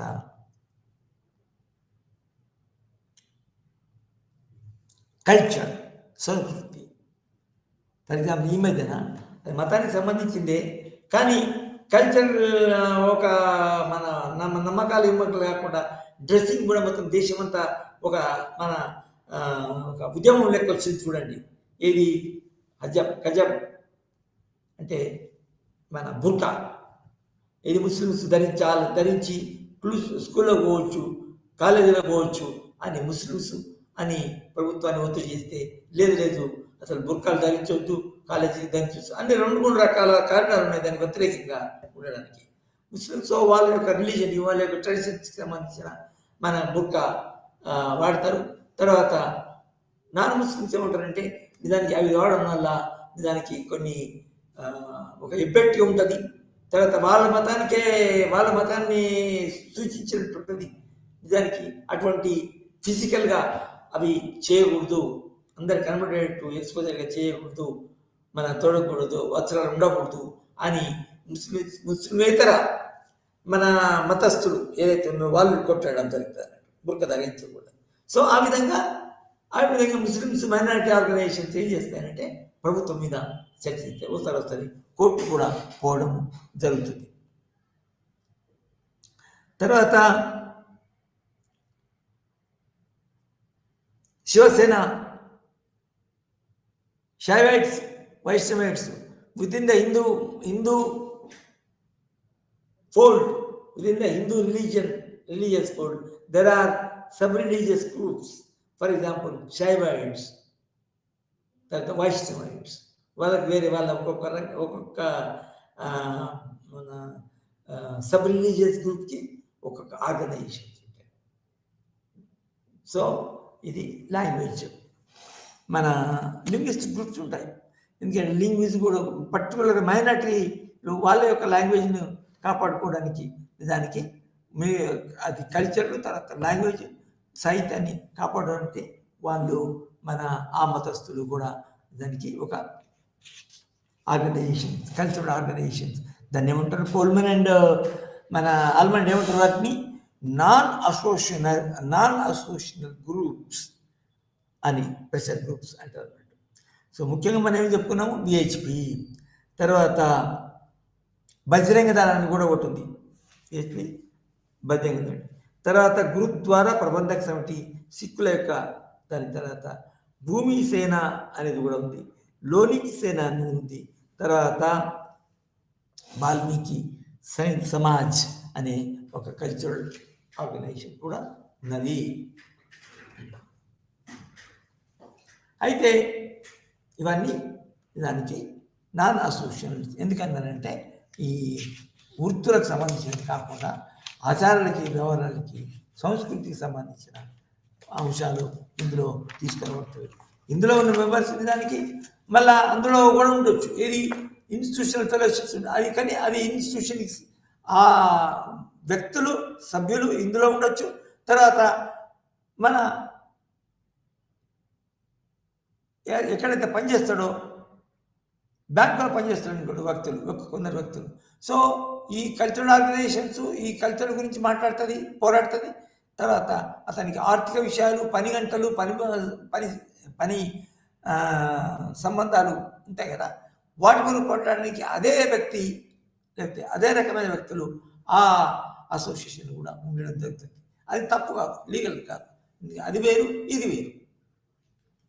సో ఈ విధంగా non association groups particularly in the field of culture, tradition, religion, cost కూడా వస్తే ఒకసారి.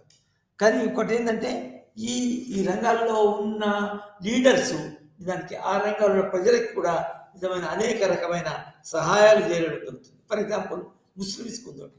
ముస్లిమ్స్కి వాళ్ళకు హాజ్ పోవాలా అంటే వాళ్ళ అది మక్కాకు పోవాలా, ప్రయాణం చేయాలి తప్పకుండా. మన మన ఒక లైఫ్ అంతా మొత్తం కానీ ఒకసారంటే మక్కాకు పోవాలా అని వాళ్ళకి కోరికలు ఉంటాయి. ఆ కోరికలను తీర్చడానికి వాళ్ళ యొక్క ఓట్లను ఫ్యూచర్లో మన పొందాలంటే నిజానికి కాంగ్రెస్ ప్రభుత్వం అయినా, అందరు మినిస్టర్స్, అందరు హిందువులు ఉన్నా కూడా నిజానికి మన ఈ ముస్లిం ఓటర్స్ని మెప్పించడానికి, వాళ్ళ యొక్క మెప్పు పొందడానికి వాళ్ళకు మన మక్కా పోవడానికి కొన్ని సౌకర్యాలు కలిగించడం జరుగుతుంది.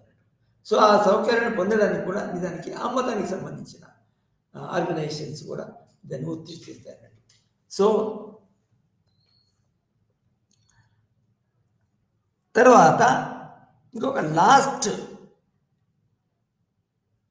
మొదటి ఆఖరి రకం అయిన ప్రెషర్ గ్రూప్స్ ఏంటంటే దాన్ని అనామిక్ గ్రూప్స్ అని ఈ ఆల్మన్ అండ్ కౌల్మన్ చెప్పడము జరిగింది, రాయడం జరిగింది. అనామిక్ గ్రూప్స్ అంటే ఏంటంటే వాటికి ముఖ్యంగా ఏదైతే permanent interest, long term interest ఉండవు. ఫర్ ఎగ్జాంపుల్ ఇప్పుడు ట్రేడ్ యూనియన్స్ సామాన్యంగా వాళ్ళు జాయిన్ అయిన నుంచి మన రిటైర్ అయ్యే వరకు వాళ్ళకి దానికి వాళ్ళ ప్రయోజనాలు కాపాడుకోవడానికి అవసరం ఉంటుంది.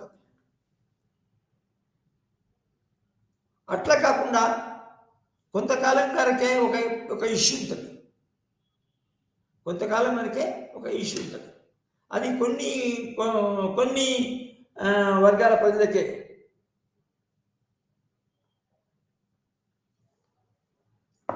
ఆ అంశము వర్తిస్తుంది.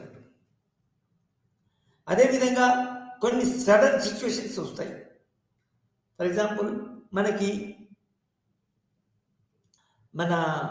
ఏముంటుందని కర్ఫ్యూ ప్రభుత్వం కర్ఫ్యూ పెడుతుంది.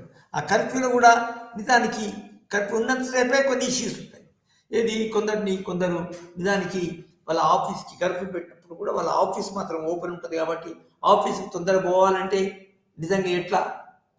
సో మన ట్రాన్స్పోర్ట్ కానీ ఏదైనా ఉంటే ఆ ట్రాన్స్పోర్ట్ సంబంధించిన సౌకర్యాల మీద చెడు ప్రభావం వస్తుంది. కర్ఫ్యూ పెడితే వ్యతిరేక ప్రభావం వస్తుంది. కష్టతరమైన పరిస్థితి వచ్చినప్పుడు ఆ ఉద్యోగులు ప్రభుత్వానికి చేయడం జరుగుతుంది. అది ఆ కర్ఫ్యూ ఉన్నంత వరకే ఆ అవసరం. కర్ఫ్యూ ఉన్నంత వరకే అక్కడ మన ఒక ఆర్గనైజేషన్ ఏర్పడుతుంది. స్మాల్ స్పాంటేనియస్ మన ఇంకా స్పాంటేనియస్, దీన్ని కోల్మెన్ ఏమంటే స్పాంటేనియస్, సడన్గా ఆ పరిస్థితిని ఎదుర్కోవడానికి, సడన్గా ఒక పరిస్థితిని ఎదుర్కోవడానికి నిజంగా సంఘం ఏర్పడుతుంది అన్నట్టు. దాన్ని అనామిక్ ప్రెషర్ గ్రూప్ అంటారు. ఫర్ ఎగ్జాంపుల్ వరదలు వస్తాయి. వరదలు వస్తాయి, వచ్చినప్పుడు చాలామంది చనిపోతారు. తర్వాత చాలా రోజులు వరదలు వస్తాయి. ఆ వరదలు వచ్చిన తర్వాత మన దేశంలో పర్టికులర్ రూరల్ ఏరియాస్లో మన చాలామంది చనిపోవడం జరుగుతుంది. తర్వాత సఫర్ కావడం జరుగుతుంది. వాళ్ళకు పూర్తిగా నష్టం కాకుండా, వాళ్ళు ఇంకా ఎక్కువ సంఖ్యలో చనిపోకుండా, ఇంకా మన ఎక్కువ కాలం సఫర్ కాకుండా వాళ్ళకి అరుచుకోవడానికి కూడా కొన్ని సంస్థలు ఏర్పడవచ్చు. సో ఆ సంస్థలు మాత్రం వరదలు పోయిన తర్వాత మళ్ళా వాటి యొక్క ఆ సంస్థ ఆ గ్రూప్స్, ప్రెషర్ గ్రూప్స్ యొక్క ప్రాముఖ్యత కూడా పోతుంది అన్నట్టు. ఒకసారి దేశంలో కరువు ఏర్పడుతుంది. కరువు ఏర్పడినప్పుడు నీకు చాలామందికి భోజనం దొరకదు, అన్నం దొరకదు. దాన్ని ఎట్లా తట్టుకోవాలా, ఏ విధంగా ప్రభుత్వం కానీ లేకపోతే ప్రైవేట్ సంస్థలు కానీ మన ఆహార పదార్థాల యొక్క మన స్టోరింగ్ చేసి ప్రభుత్వానికి చాటుగా దొంగతనంగా మన హోర్డింగ్ చేసి మన ప్రజలకి మన ఆహార పదార్థాలు అందకుండా చేయడము కూడా చాలా ముఖ్యమైన ఇబ్బందికరమైన విషయం, ముఖ్యమైన సమస్య. సో అటువంటి సమస్యలను ఎదుర్కోవడానికి ఈ అప్పటికప్పుడే మన ఇది గ్రూప్స్గా ఏర్పడితే దాటిని అనోమిక్ గ్రూప్స్ అంటారు. So they are not permanent. ఆ ఇష్యూ, ఆ ప్రాబ్లం ఎంతవరకు ఉంటుందో ఆ ప్రాబ్లం వరకే ఉంటాయి. తర్వాత ఆ ప్రాబ్లం యొక్క సమస్య పోయిన తర్వాత నిజానికి ఆ ప్రెషర్ గ్రూప్స్ లేకుండా పోతాయి అన్నట్టు. తర్వాత ఇంకొక ముఖ్యమైన ఇష్యూ ఏంటంటే ప్రెషర్ గ్రూప్స్ మనం చదువుకున్నప్పుడు అవి ప్రెషర్ గ్రూప్స్ ఏ టాక్టిక్స్ ఉపయోగిస్తాయి, ఏ మెథడ్స్ ఉపయోగిస్తాయి తమ యొక్క లక్ష్యాలను, ప్రయోజనాలను సాధించండి. ముఖ్యమైనది ఏంటంటే లాబింగ్ అంటున్నట్టు. లాబింగ్ అంటే ఏంటంటే మన ఆఫీసులు, తర్వాత సభల్లో ఉండే మన కొంచెం అవకాశాలు, సందులు ఉంటాయి కదా, అక్కడికి పోయి అక్కడ ఉన్న మినిస్టర్స్ కానీ అధికారులు కానీ ఒత్తిడి చేయడము, తర్వాత చెప్పడం, విన్నమించుకోవడము లాబింగ్ అంటారు. ఇది ఈ యొక్క వ్యవస్థ మన సంస్థల యొక్క ప్రెషర్ గ్రూప్స్ యొక్క లీడర్స్ పోయి అక్కడ చేస్తున్నట్టు. తర్వాత పబ్లిసిటీ, వాళ్ళ యొక్క సమస్యలను అందరికి తెలిపి తర్వాత ప్రజాభిప్రాయం వాళ్ళకి అనుకూలంగా ఉండేటట్టు చేస్తాము పబ్లిసిటీ అండ్ ప్రొపగండా ఇటువంటిది. తర్వాత స్ట్రైక్స్లు మరియు అజిటేషన్స్. అంటే స్ట్రైక్ చేయడం అంటే ఫర్ ఎగ్జాంపుల్ ఆఫీస్ బంద్ చేసి క్లోజ్ చేసేసి మన పని మానేసి చాలా పబ్లిక్ ప్లేసెస్కి వచ్చి అక్కడ మీటింగ్లు పెట్టుకొని తర్వాత అది చేయడం, అజిటేట్ చేయడము, తర్వాత అది చేయడం. సో ఈ విధంగా ఒక పాలిటిక్స్ సభలే పొలిటికల్ పార్టీసే కాకుండా ప్రజా రంగంలో ఈ వాళ్ళ యొక్క ప్రజా సంక్షేమం అవసరం బట్టి దానికి వాళ్ళ యొక్క సమస్యను పరిష్కరించడానికి ఈ ప్రెషర్ గ్రూప్స్ అనేక రకాల రంగాలను బట్టి బాగా పనిచేస్తూ ఈ డెమోక్రసీ యొక్క లక్ష్యాలు ఏందో దానికి మన సాధించడం జరుగుతుంది. ప్రజలు సంక్షేమంగా, శాంతిగా, ప్రశాంతిగా, సంతృప్తిగా జీవించడానికి అవకాశాలు ఏర్పడుతుంది ఈ ప్రెషర్ గ్రూప్స్. సో ఇంతటితో ఈ రోజు మన లెక్చర్స్ ముగిస్తాను. Thank you very much.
Good afternoon. আজি আমি ইউনিট 19ৰ সাংখ্য য়োগা দৰ্শন এইটো লৈ আলোচনা কৰিম।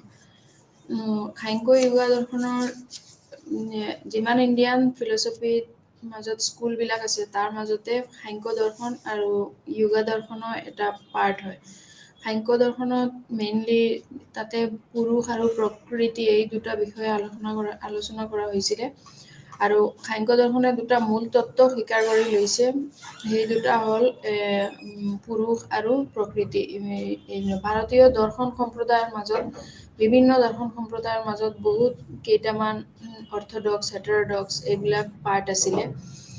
তাৰ মাজত আস্তিক দৰ্শন, আস্তিক দৰ্শনৰ সম্প্ৰদায় কেইটা হৈছে সাংখ্য, য়োগ, ন্যায়, বৈশেষিক, তাৰপিছত মীমাংসা আৰু বেদান্ত। যাৰ মাজত আমি অলৰেডি বৈশেষিকা, তাৰপিছত বেদান্ত, ন্যায় এইবোৰ আলোচনা কৰিছোঁ।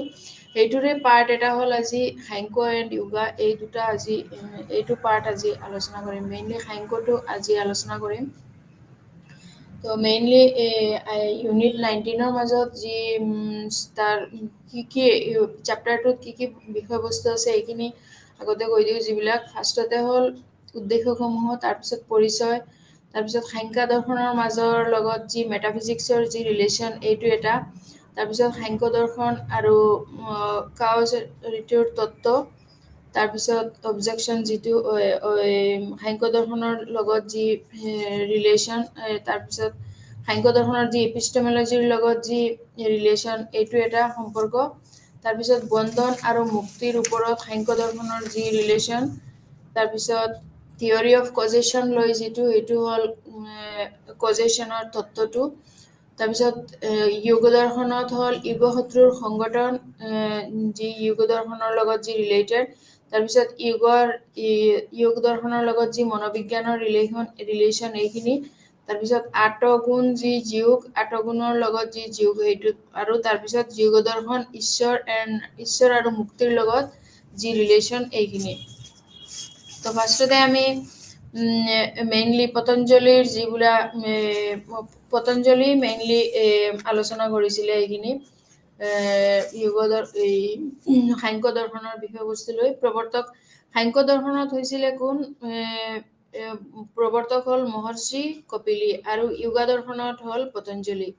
চ' ইয়াতে আমি ফাৰ্ষ্টতে সাংখ্য দৰ্শনৰ প্ৰৱৰ্তক হ'ল মহৰ্ষি কপিল। তেওঁহে সাংখ্য দৰ্শন প্ৰতিষ্ঠা কৰিছিলে। আৰু এই দৰ্শনৰ প্ৰধান ধৰ্মগ্ৰন্থ হৈছে ঈশ্বৰ কৃষ্ণৰ সাংখ্য কাৰিকা। যে কৃষ্ণক লৈহে সাংখ্য কাৰিকা এইটোৱে আলোচনা কৰা হৈ আছে। তাৰপিছত হ'ল সাংখ্য দৰ্শনৰ প্ৰধান ভাষ্যকাৰ হৈছে বাচস্পতি মিশ্ৰ। আৰু সাংখ্য দৰ্শনে দুটা মেইনলি তত্ত্ব স্বীকাৰ কৰি লৈছে, আৰু সেই দুটা তত্ত্ব হ'ল মেইনলি জনা যায় যি পুৰুষ আৰু প্ৰকৃতি। পুৰুষ মেইনলি আমি আত্মা যি বস্তু হয় সেইটো পুৰুষ বুলি কোৱাত ইয়াতে not only female, not only male, but পুৰুষ means what as a human beings, যি আত্মা হয় এইটো হয়। এণ্ড প্ৰকৃতি মিনছ হোৱাট নেচাৰ, যি নেচাৰ অনলি আমাৰ এই পৃথিৱীখন ব্ৰহ্মাণ্ডখন হ'বৰ কাৰণে কি লাগিছিলে? নট অনলি নেচাৰৰ জৰিয়তে একো নহ'ব, পুৰুষৰ মানে যি মাইণ্ড বা আত্মা হয় এইটোৰো অলপ দুটাৰ মিক্সচাৰ হৈ পেলাইহে বিশ্ব ব্ৰহ্মাণ্ডখনত যি ঘটিত হৈছে এইখিনি বহলাই দিয়া হৈছে। তাৰপিছত হ'ল এইটো চেপ্টাৰত মেইনলি যি অবজেক্টিভছবোৰ হ'ল অবজেক্টিভসমূহ কি? যি হ'ল কাৰণৰ যি সাংখ্য তত্ত্ব ব্যাখ্যা কৰিবলৈ পুৰুষ আৰু প্ৰকৃতিৰ মাজত যি পাৰ্থক্য আছে এইটো বৰ্ণনা কৰা হ'ল। তাৰপিছত বিৱৰ্তন, বন্ধন, মুক্তি আৰু ঈশ্বৰৰ ওপৰত সাংখ্য দৃষ্টিভংগী আলোচনা কৰিবলৈ, প্ৰমাণ তাৰ ওপৰত সাংখ্য বিৱৰণ বিশ্লেষণ কৰিবলৈও যি মেইনলি বৈধ জ্ঞানৰ উৎস এইটো। তাৰপিছত চিত্তৰ যি বিভিন্ন প্ৰকাৰ, চিত্ত মিনছ হোৱাট আৱাৰ মাইণ্ড বা যি মনটো হয় এইটো, ইয়াৰ বিভিন্ন প্ৰকাৰ, আৰু তাৰ এই বিভিন্ন প্ৰকাৰৰ বুজাবলৈ যিবিলাক ষ্টেপছ আছে সেইবোৰো আছে। তাৰপিছত য়োগৰ যি 8টা গুণ আছে এইখিনি আলোচনা কৰা হৈছে। আৰু মুক্তিৰ ক্ষেত্ৰত কিবা এটা মুক্তিৰ কাৰণে যি আমি এই য়োগাৰ জৰিয়তে কেনেকৈ আমি নিজকে ৰিলিফ কৰিব পাৰোঁ সেইটো আলোচনা কৰা হৈছে। তো মেইনলি সাংখ্য দৰ্শনৰ যি ইয়াতে দুটাই সাংখ্য দৰ্শনৰ দুটা মূল তত্ত্ব স্বীকাৰ কৰা লোৱা হৈছে, সেইটো হ'ল পুৰুষ আৰু প্ৰকৃতি। পুৰুষক আত্মা নামেৰেও জনা যায়। আত্মা কি হ'ব লাগিব? শুদ্ধ, বুদ্ধ এণ্ড মুক্ত, নিত্য আৰু চৈতন্য স্বৰূপ হ'ব লাগিব। পুৰুষ সদায় জ্ঞাতা ৰূপতহে থাকে। এইটো শুদ্ধ হ'ব লাগিব, যি কোনো তাতে মিক্স বা পবিত্ৰ হ'ব লাগিব, মেইনলি শুদ্ধ বুলি কওঁতে। স্বয়ং চৈতন্য স্বৰূপ পুৰুষ হৈছে কেৱল দ্ৰষ্টা আৰু ই নিষ্ক্ৰিয় এণ্ড অধিকাৰী। তাক কোনেও এইটো ক্ৰিয় কৰিব, এটা নিষ্ক্ৰিয় বস্তু হয়। এইটো বেলেগৰ জৰিয়তে বেলেগে এইটো কোনো ছাপ্ৰেছ কৰিব নোৱাৰে বা কিবা প্ৰেছাৰ দিব নোৱাৰে। ডাইৰেক্টলি পুৰুষটো কি নিজৰ মাইণ্ডৰ চৈতন্য স্বৰূপহে দৃষ্টি হয়। ই নিষ্ক্ৰিয় এণ্ড অধিকাৰী। আনহাতে প্ৰকৃতি হৈছে ত্ৰিগুণাত্মিক, অৰ্থাৎ সত, ৰজ এণ্ড তম গুণক লৈ প্ৰকৃতিটো গঠিত।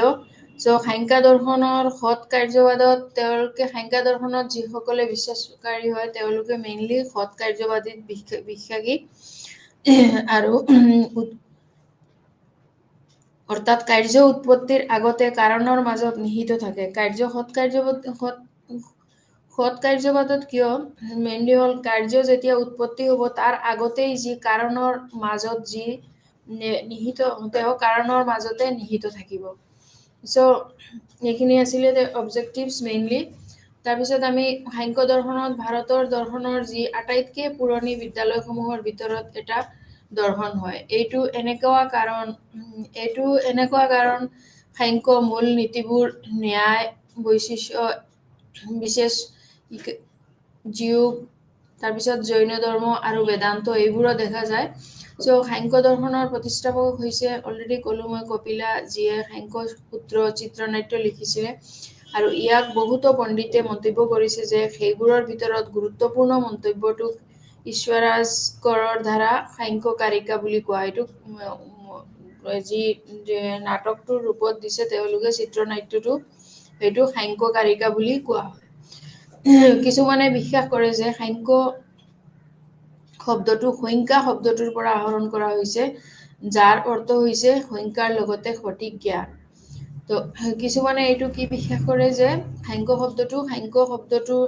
সাংখ্য মিনছ হোৱাট চাম নাম্বাৰছ। আমি যেনেকা কিবা নাম্বাৰছ বুলি কওঁ, নাম্বাৰছৰ সংস্কৃত ৱাৰ্ড হ'ল সাংখ্য।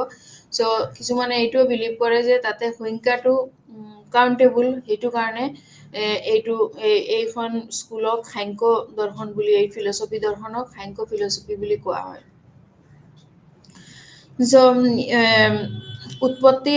এই সাংখ্য দৰ্শনৰ উৎপত্তিৰ পূৰ্বেই জাগতিক বস্তুৰাজি প্ৰকৃতিৰ মাজত নিহিত হৈ থাকে আৰু পুৰুষ নিষ্ক্ৰিয় কাৰণে ই অকালে সৃষ্টি কৰিব নোৱাৰে।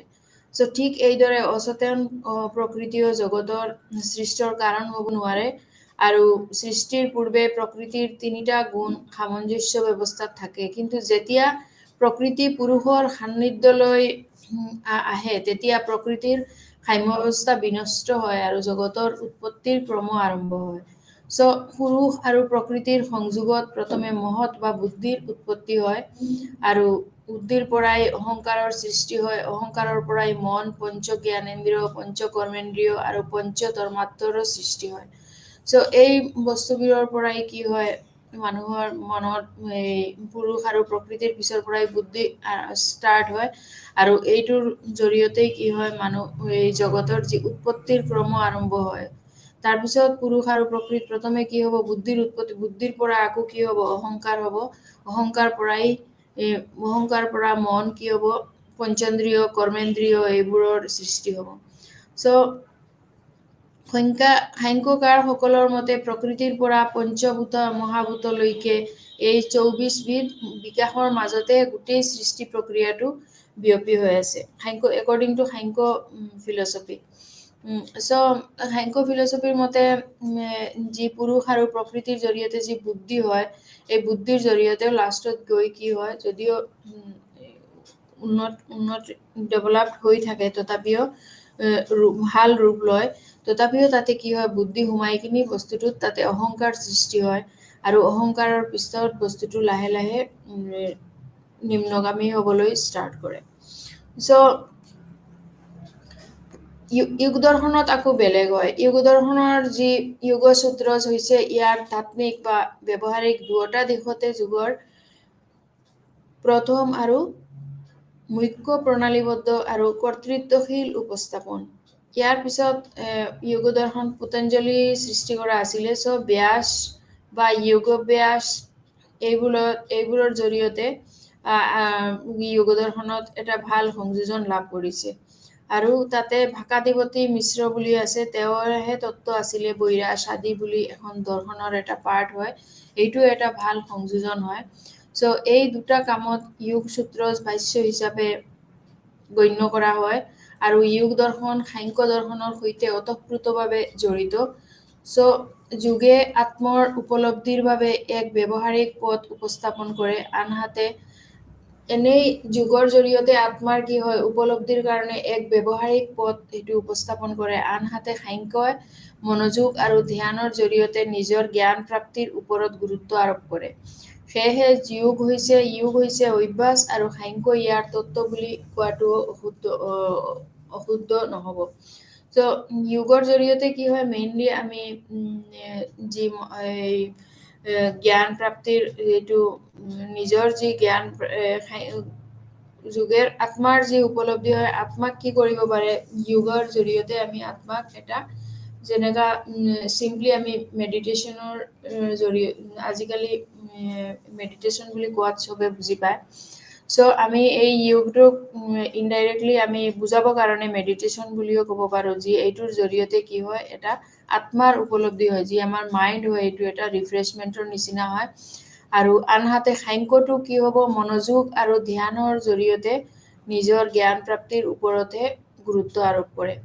সেয়েহে যোগ হৈছে কি অভ্যাস আৰু সাংখ্য হৈছে ইয়াৰ তত্ত্ব বুলি কোৱাটো এইটো অশুদ্ধ নহ'ব। চ' পতঞ্জলিৰ যোগ দৰ্শনৰ মেইনলি প্ৰৱৰ্তক হ'ল পতঞ্জলি, আৰু এই পতঞ্জলি দৰ্শনক বোলা হয়। মেইনলি যোগ দৰ্শনক পতঞ্জলি দৰ্শনক কোৱা হয়, যিহেতু এইখন পতঞ্জলিৰ সৃষ্টি হয়। যোগ দৰ্শনৰ মূল তত্ত্বই হৈছে কি সাংখ্য তত্ত্ব, আৰু সাংখ্য দৰ্শনে জ্ঞান মাৰ্গৰ ওপৰত অত্যাধিক গুৰুত্ব দিছে। সাংখ্য দৰ্শনে আকৌ জ্ঞানৰ ওপৰত বেছিকে গুৰুত্ব দিছে। আৰু ইয়াৰ বিপৰীতে যোগ দৰ্শনে যোগ বা সাধনাৰ জৰিয়তে যি বিবেক জ্ঞান লাভ কৰাত গুৰুত্ব আৰোপ কৰিছে। চ' যোগ দৰ্শনে চিত্ত বৃত্তি নিৰোগত জোৰ দিছে, আৰু ইয়াৰ বাবে অষ্টাংগ যোগ সাধনাৰ প্ৰয়োজনীয়তাও স্বীকাৰ কৰিছে।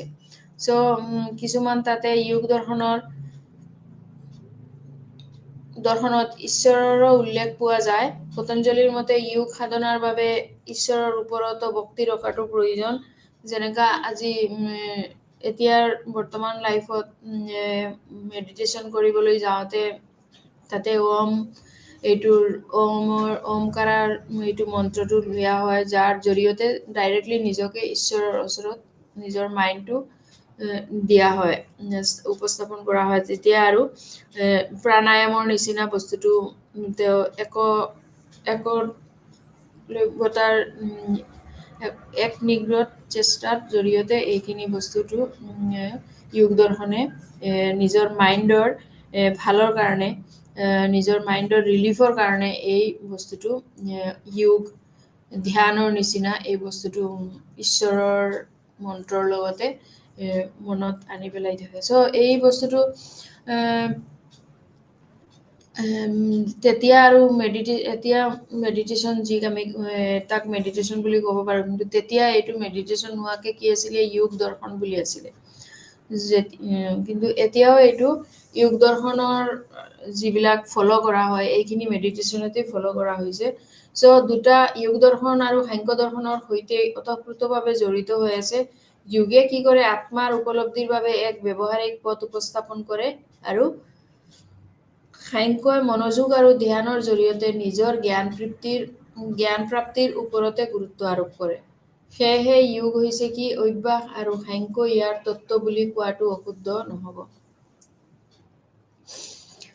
চ' সাংখ্য দৰ্শনৰ লগত কিছু মেটাফিজিক্সৰ কিছুমান ৰিলেশ্যন আছে, যেনেকা সাংখ্য দৰ্শনৰ সাংখ্যই প্ৰকৃতিৰ লগত যি আল্টিমেট কজ গোটেই বস্তুৰ মাজত প্ৰকৃতিকে আল্টিমেট ফাৰ্ষ্ট কজ বুলি কৈছে আৰু ইনক্লুডিং এইটো আমাৰ mind body and sense organ including our mind body and sense এইখিনি অৰ্গেন লৈ পেলাইহে সাংখ্যই এইখিনি প্ৰকৃতিক আল্টিমেট কজ বুলি কৈছে চ' এইটো অবজাৰ্ভ কৰিব পাৰোঁ যে আমি এভৰি এফেক্টত কি হয় এইটো যিমান এফেক্ট হয় এটা কজ থাকিবই যি কিবা উইদাউট কজ দেয়াৰ ইজ ন কিবা এটা ঘটনা ঘটিবৰ কাৰণে এটা কজ থাকিবই লাগিব বিকজ যদি কজ নাই তেনেহ'লে একো এফেক্টো নাই কিবা যদি ঘটনা ঘটিবলগীয়া নাই তেনেহ'লে তাতে একো এফেক্টো নাথাকিব so' in every cause there is an every effect there is যি ঘটনা ঘটক যি হওক তাৰ পিছত এটা কি থাকিব কাৰণ থাকিবই চ'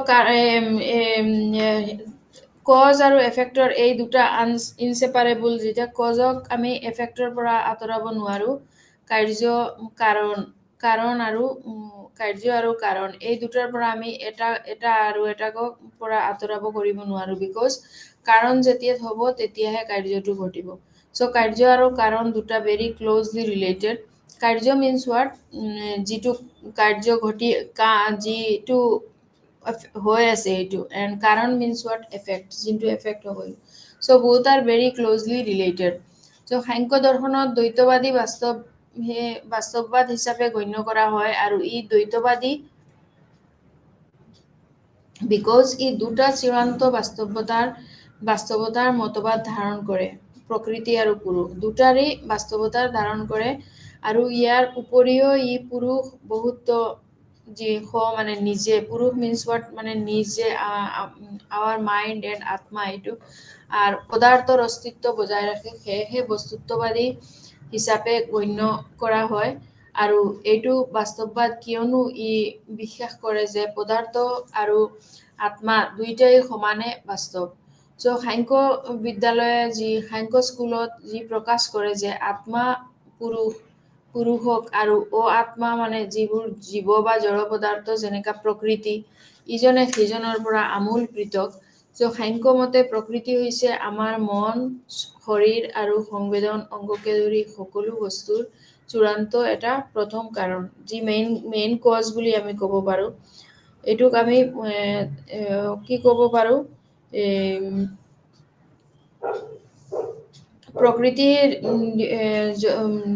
প্ৰকৃতি আৰু পুৰুষৰ এটা ৰেডিকেলি ডিফাৰেণ্ট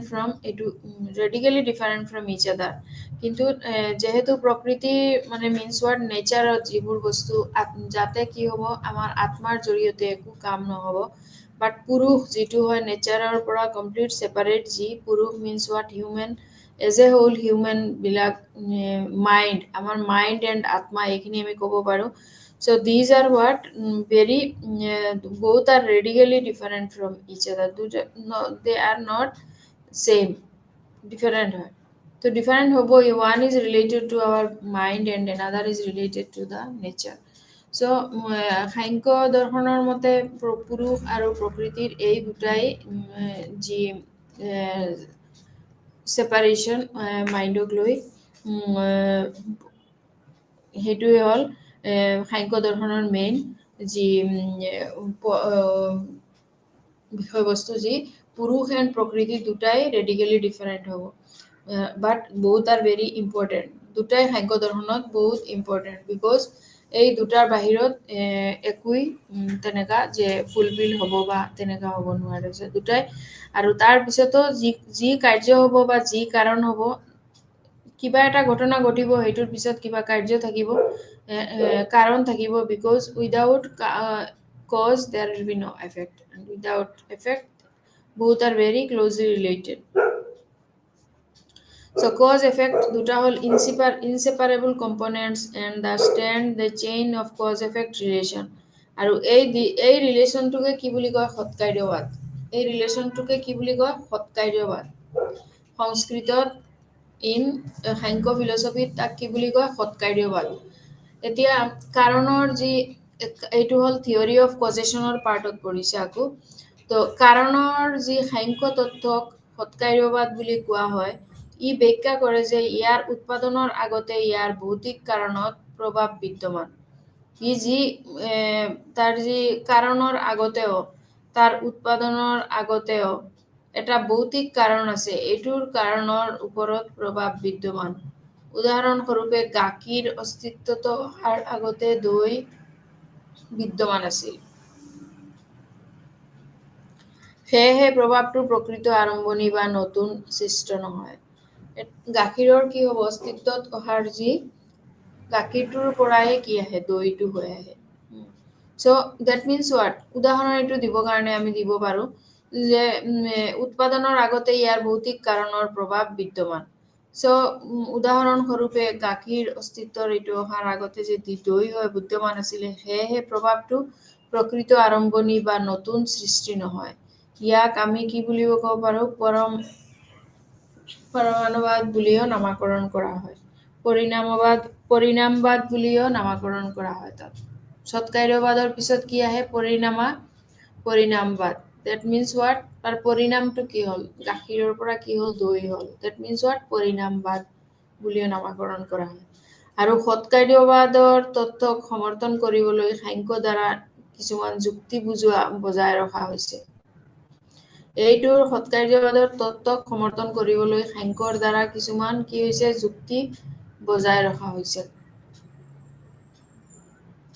চ' এইখিনি থিয়ৰী অফ পজেশ্যনৰ বস্তুখিনি মনত থাকিবনে, তাতে সৎকাৰ্যবাদ এণ্ড পৰিণামবাদ বুলি কোৱা হয়। সৎকাৰ্যবাদত মিনছ হোৱাট, ছাপ'জ গাখীৰৰ লগত অস্তিত্বৰ যি অহাৰ আগতে দৈ হৈ থকা এইটো বস্তু, সেয়েহে প্ৰভাৱটো কি হ'ব, প্ৰকৃতৰ আৰম্ভণি বা নতুন সৃষ্ট নহয় এইটো।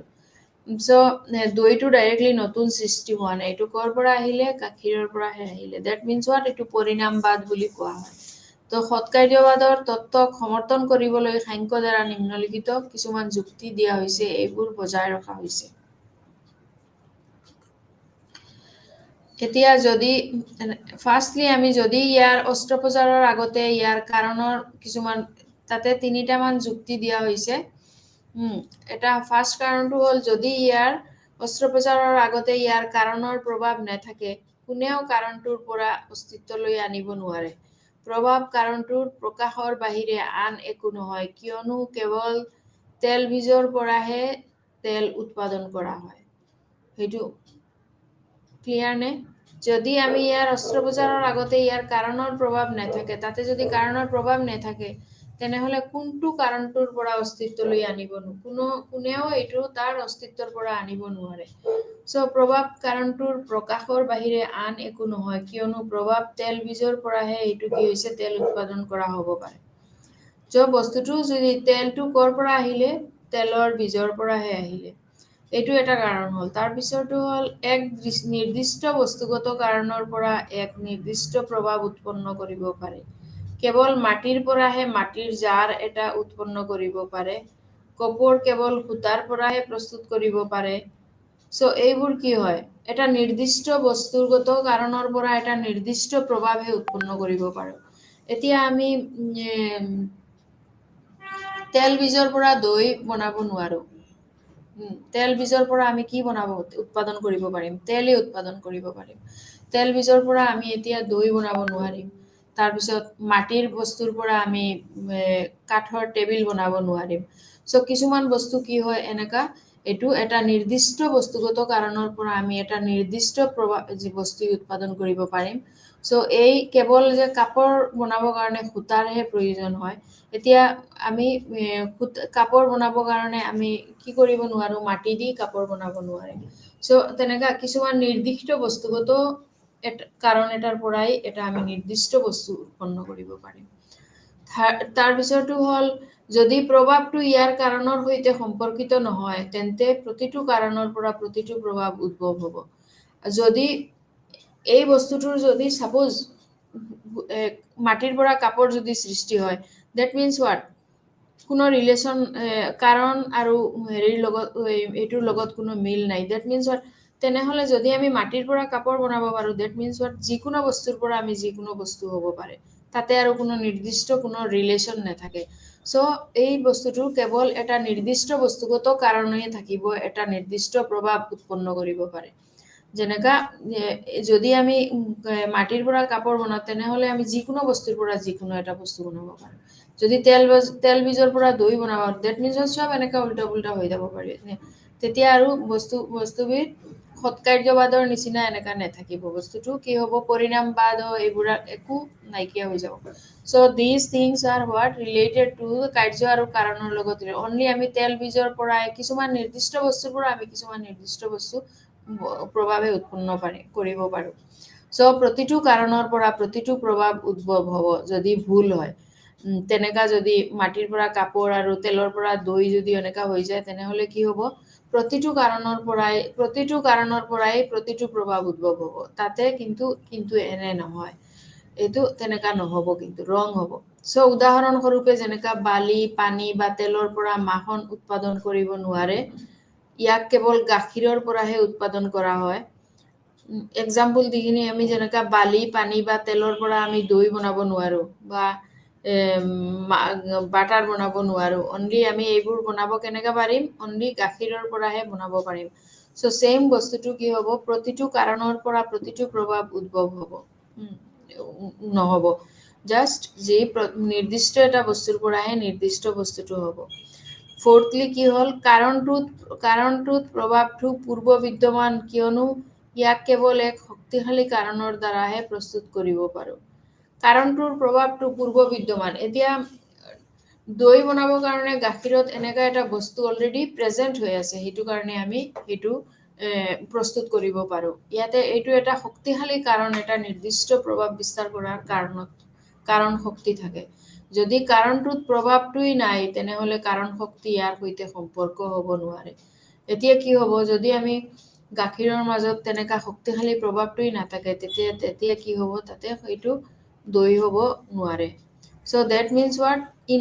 ইচ কাৰণ দেয়াৰ ইজ এটা তাৰ যিমান কজ আছে প্ৰভাৱটোত যি হ'লেও এটা কাৰণ শক্তি ইয়াৰ সৈতে সম্পৰ্ক হ'ব নোৱাৰে চ' এটা সম্পৰ্ক এটা হ'ব লাগিব চ' কাৰণটোৰ ফিফথলি হ'ল কি কাৰণটোত প্ৰভাৱটো পূৰ্ব বিদ্যমান কিয়নো ইয়াৰ কাৰণৰ সৈতে এইটোই প্ৰকৃতি হয় কাৰণটোৰ প্ৰভাৱটো অলৰেডি ইয়াতে প্ৰেজেণ্ট হৈ আছে আৰু এইটোই হ'ল কি প্ৰকৃতি এতিয়া আমি গাখীৰৰ জৰিয়তে দৈ বনাব পাৰোঁ বিকজ গাখীৰৰ মাজত তেনেকা এটা কাৰণ শক্তি নিহিত হৈ আছে যাৰ জৰিয়তে দৈ হ'ব পাৰে এই বস্তুটো কি হ'ব প্ৰকৃতিৰ এইটো কাৰণটো প্ৰভাৱটো পূৰ্বৰ পৰাই বিদ্যমান হৈ আছে সেইটো আৰু এই পূৰ্বৰ পৰা বিদ্যমানটো কেনেকা হৈ আছে প্ৰকৃতিৰ জৰিয়তে কিহৰ জৰিয়তে প্ৰকৃতিৰ ইটছ এ নেচাৰ চ' প্ৰকৃতিৰ জৰিয়তে এইটো প্ৰভাৱটো বৃদ্ধি চ' প্ৰভাৱটো কাৰণতকৈ পৃথক নহয় ডেট মিনছ হোৱাট প্ৰভাৱটো কি হ'ব কাৰণতকৈ বেলেগ নহয় আৰু কাৰণটোই কি হ'ল অস্তিত্ববান এইটো আছিলে ফিফথ পইণ্ট কাৰণটোই অস্তিত্ববান আৰু প্ৰকৃতি হৈছে এইটো আছিলে প্ৰকৃতি আৰু প্ৰকৃতি হৈছে কি বিশ্ব ব্ৰহ্মাণ্ডৰ চূড়ান্ত কাৰণ ইয়াক প্ৰথম কাৰণ হিচাপে গণ্য কৰা হয় এতিয়া আমি এই বিশিষ্ট বস্তুটো বনাবৰ কাৰণে আমি ক'ত আহিলোঁ প্ৰকৃতিত আহি গ'লোঁ ডেট মিনছ হোৱাট ইজ প্ৰকৃতি এতিয়া প্ৰকৃতি কি প্ৰকৃতি হৈছে বিশ্ব ব্ৰহ্মাণ্ডৰ চূড়ান্ত এটা কাৰণ এই পৃথিৱী যে আছে পৃথিৱীৰ মাজতে মেক্সিমাম কি হয় নেচাৰ হয় প্ৰকৃতি হয় ইয়াক প্ৰথম কাৰণ হিচাপে গণ্য কৰা হয় বিশ্ব ব্ৰহ্মাণ্ডৰ সকলো প্ৰভাৱ ইয়াৰ ওপৰত আধাৰিত বিশ্ব ব্ৰহ্মাণ্ডত যিমান প্ৰভাৱ আছে গোটেইবোৰ ইয়াৰ ওপৰতে আধাৰিত আৰু বিশ্ব ব্ৰহ্মাণ্ড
সত্য, ৰাজস এণ্ড তামাস এইটো কণ্ট্ৰাডিক্ট ডাইৰেক্টলি কপাৰেট যেনেকা কণ্ট্ৰাডিক্ট সিহঁতে বেলেগ বেলেগ কৰে ঠিক তেনেকা কপাৰেটো এমং ইচ আদাৰ তিনিটাৰ মাজত কি হয় অলপ সিহঁতে যেনেকা ছেপাৰেটলি সিহঁতৰ বিষয় বৰ্ণনা বাট তাৰ মাজতো these three are what related to each other সেইটো কাৰণে তেওঁলোকে কি হয় এন এ ছিংগুল মমেণ্ট তেওঁ ৰিমেইন ছেইম হ'ব নোৱাৰে এটা ছিংগুল মমেণ্টত তেওঁৰ কেৰেক্টাৰিষ্টিক্স বেলেগ আছে এটা আৰু এটা এৰিব নোৱাৰে বাট তেওঁলোকৰ কেৰেক্টাৰিষ্টিক্স বেলেগ আছে আৰু সেইটো কাৰণে ইন এ ছিংগুল মমেণ্ট তেওঁলোকে ইউনাইট হ'ব নোৱাৰে তাৰপিছত টু টাইপছ অফ ট্ৰেন্সফৰ্মেশ্যন আছে তাতে গুণজৰ যিবোৰ হ'ল কি স্বৰূপ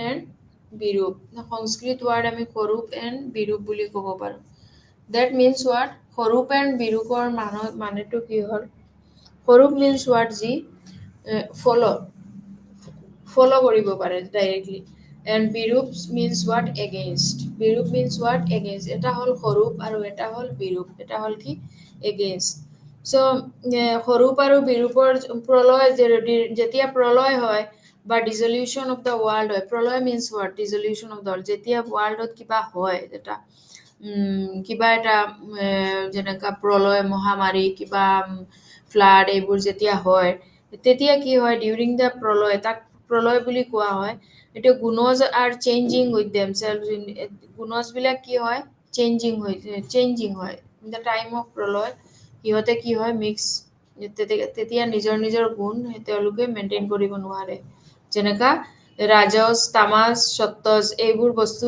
এইটো সময়ত কি হয় প্ৰলয়ৰ সময়ত এইটো বস্তু তেওঁলোকে চেঞ্জ হৈ যায় into ৰাজস and Tamas changes into Tamas চ' এইবোৰ কিছুমান বস্তু এনেকা চেঞ্জেছ হৈ যায় তাৰপিছত সত্ত্বা আকৌ চেঞ্জেছ টু সত্ত্বা ৰাজস changes into ৰাজস and Tamas changes এইবিলাক চেঞ্জ হৈ যায় তো such transformation কি হয় of gunas called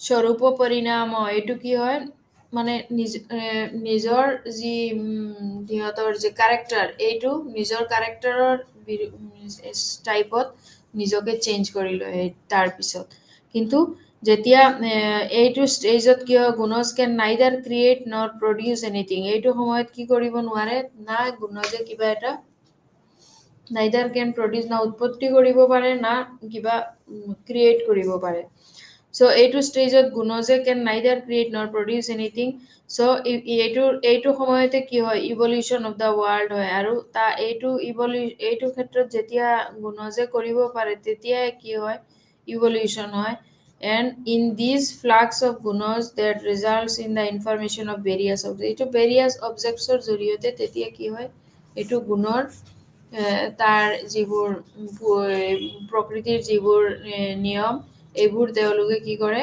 ছেপাৰেট কৰি দিয়ে but in the time of প্ৰলয় কি হয় তেতিয়া এইবোৰ আকৌ চেঞ্জ হৈ যায় চ' প্ৰকৃতিৰ এইবিলাক আছিলে প্ৰকৃতিৰ এতিয়া আমি পুৰুষটো চাওঁ পুৰুষ সাংখ্য দৰ্শনে বহু পুৰুষবাদত বিশ্বাস কৰে এই দৰ্শনে জীৱৰ পৰম পুৰুষাৰ্থক মুখ্য বা মুক্তি বুলি অভিহিত কৰিছে আৰু এই মুক্তি প্ৰাপ্তি সম্ভৱ হয় প্ৰকৃতি পুৰুষৰ ভেদ জ্ঞানৰ জৰিয়তে এই দৰ্শনে দুই প্ৰকাৰৰ মুক্তিক বিশ্বাস কৰে এটা হ'ল জীৱ মুক্তি আৰু এটা হ'ল বিদেহ মুক্তি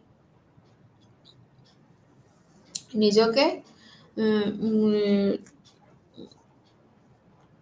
মুক্তিৰ জৰিয়তে সাংখ্য দৰ্শনে এইটো কি হয় নিৰীক্ষৰবাদী দৰ্শন এই দৰ্শনে ঈশ্বৰৰ অস্তিত্বত বিশ্বাস কৰা নাই যেহেতু প্ৰত্যক্ষ অনুমান শব্দ কোনো এটা প্ৰমাণৰ জৰিয়তে ঈশ্বৰক জনা নাযায় চ' সাংখ্য দৰ্শনে যথাৰ্থ জ্ঞান লাভৰ বাবে তিনিবিধ প্ৰমাণক অস্বীকাৰ কৰিছে আৰু সেই প্ৰমাণবোৰ হ'ল কি প্ৰত্যক্ষ অনুমান এণ্ড শব্দ এইবোৰে আছিলে কি হয় প্ৰত্যক্ষ পৰিণাম এণ্ড শব্দ চ' এইখিনি আছিলে প্ৰকৃতি এতিয়া আমি পুৰুষৰ বিষয়ে আলোচনা কৰোঁ চ' মেইন পইণ্টছ যোগ দৰ্শনৰ কিছুমান বস্তু হোৱাট ইজ যোগ দৰ্শন জাষ্ট এইখিনি মই আলোচনা কৰিছোঁ বাকী ইয়াৰ যে যি টাইপছ বা ভেৰাইটিজ বা ৰিলেশ্যন অফ মেটাফিজিক্সৰ লগত ইপিষ্টেমলজিৰ লগত এইবোৰক আমি নেক্সট ক্লাছত আলোচনা কৰিম চ' আজি আমি অনলি সাংখ্য ফিলচফিৰ প্ৰকৃতিৰ আলোচনা কৰিলোঁ এতিয়া পুৰুষৰ পাৰ্টটো আলোচনা কৰিম চ' ইয়াতে কি আছে, পুৰুষ বা প্ৰকৃতিখিনিতো হ'ল এতিয়া পুৰুষৰ বা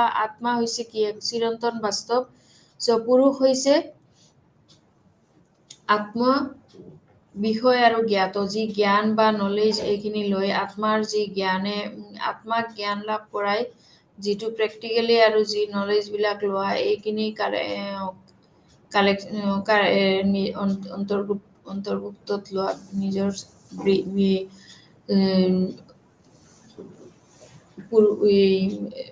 সাংখ্য ফিলচফিৰ সাংখ্য দৰ্শনৰ ভিতৰতে। চ' পুৰুষৰ শৰীৰ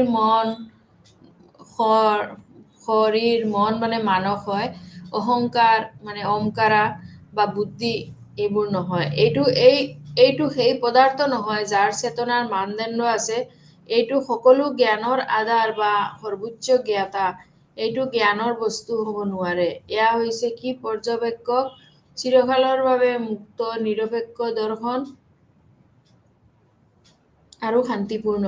চ' ই স্থান সময়ৰ ধাৰাবাহিকতা বা পৰিৱৰ্তন আৰু কাৰ্যকলাপৰ বাহিৰতো ইয়াক তিনিটা গুণবিহীন বুলি বৰ্ণনা কৰা হৈছে। চ' নেতিবাচক, যি নিষ্ক্ৰিয় আৰু অকলশৰীয়া সাক্ষী, পৰ্যবেক্ষক, জ্ঞাত আৰু আলোকসজ্জাৰ প্ৰকৃতি। এই বিষয়বস্তুবোৰ কি হ'ল, এইখিনিৰ মাজত পৰিছে। যিবোৰ পুৰুষ হয়, এই পুৰুষৰ বাউণ্ডাৰীতে এইখিনি পৰিছে।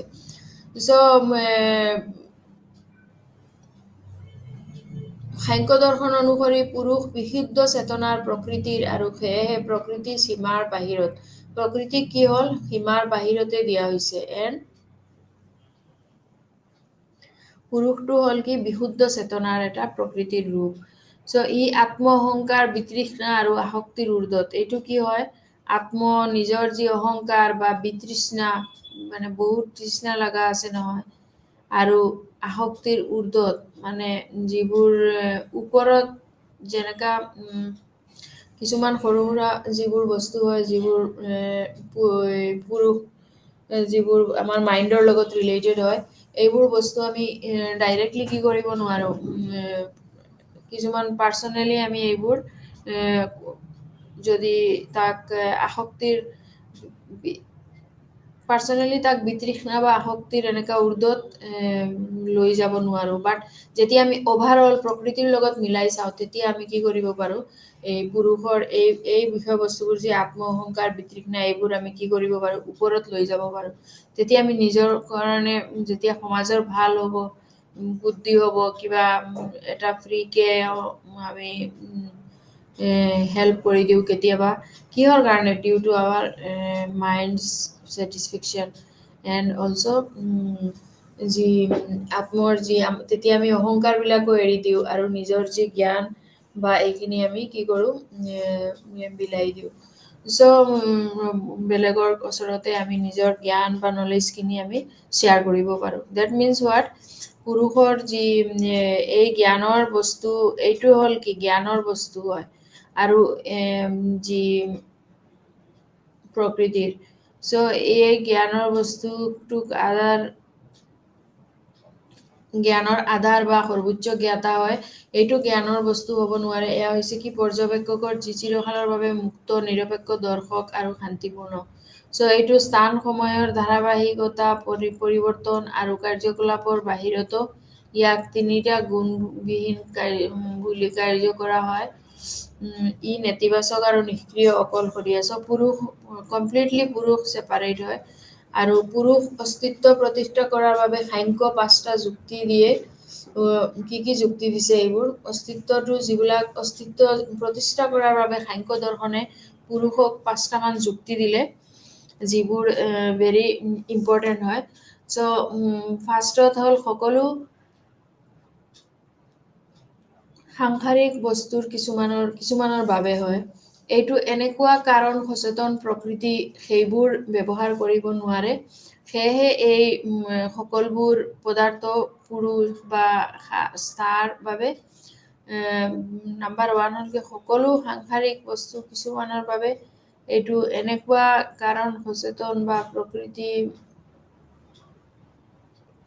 সেইবোৰ ব্যৱহাৰ কৰিব নোৱাৰোঁ, সেয়েহে সেইবোৰ পদাৰ্থবোৰ কি হয় পুৰুষ বা ঘৰ নিজৰ বাবে হয়। পুৰুষ মিনছৰ নিজৰ আত্মাৰ বাবে। নেক্সট পইণ্টটো হ'ল কি বিশ্ব ব্ৰহ্মাণ্ডৰ যি পদাৰ্থবোৰ আছে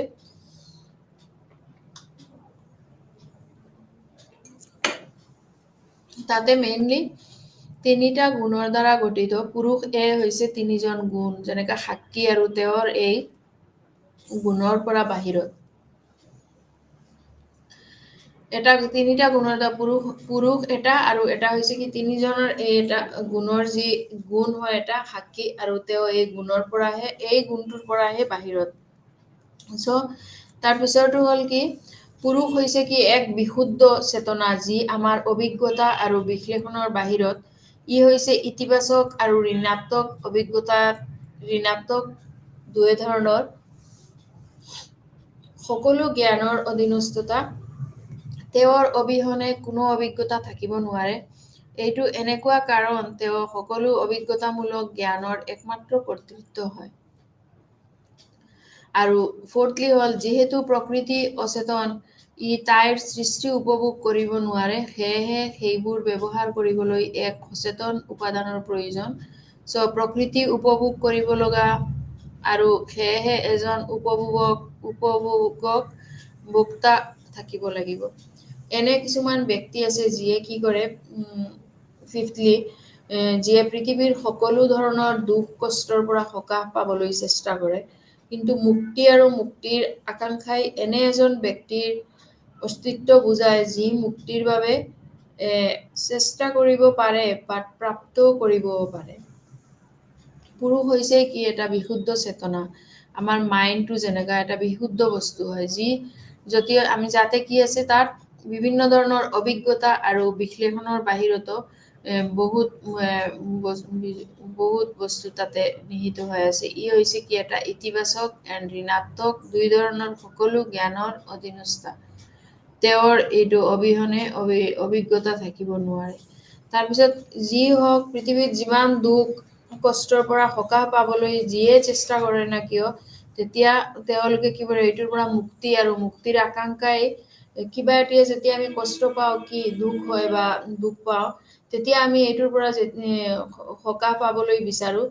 তেতিয়া কি হয় আকাংক্ষাই এনে এজন ব্যক্তিৰ অস্তিত্ব বুজায় যি মুক্তিৰ বাবে চেষ্টা কৰিব পাৰে আৰু প্ৰাপ্ত কৰিবও পাৰে। কিছুমান নিজৰ মাইণ্ডৰ লগত ৰিলেশ্যন হয় এইটো। আমি আমাৰ অভিজ্ঞতাৰ পৰা যি জ্ঞান পাওঁ এই জ্ঞানটো আমি এপ্লাই কৰি পেলাই আমাৰ মাইণ্ডৰ মাজত যি দুখ বা কষ্ট আছে এইখিনি আমি সকাহ পাব পাৰোঁ, সকাহ পাবলৈ চেষ্টা কৰোঁ আৰু চেষ্টা কৰাৰ পিছতো আমি মুক্তি পাব পাৰোঁ। মুক্তি আৰু মুক্তিৰ আকাংক্ষাই আমাৰ অস্তিত্ব বুজায় যি মুক্তিৰ বাবে চেষ্টা কৰিব পাৰে আৰু প্ৰাপ্ত কৰিব পাৰে। এই 5টা গুণ আছিলে যি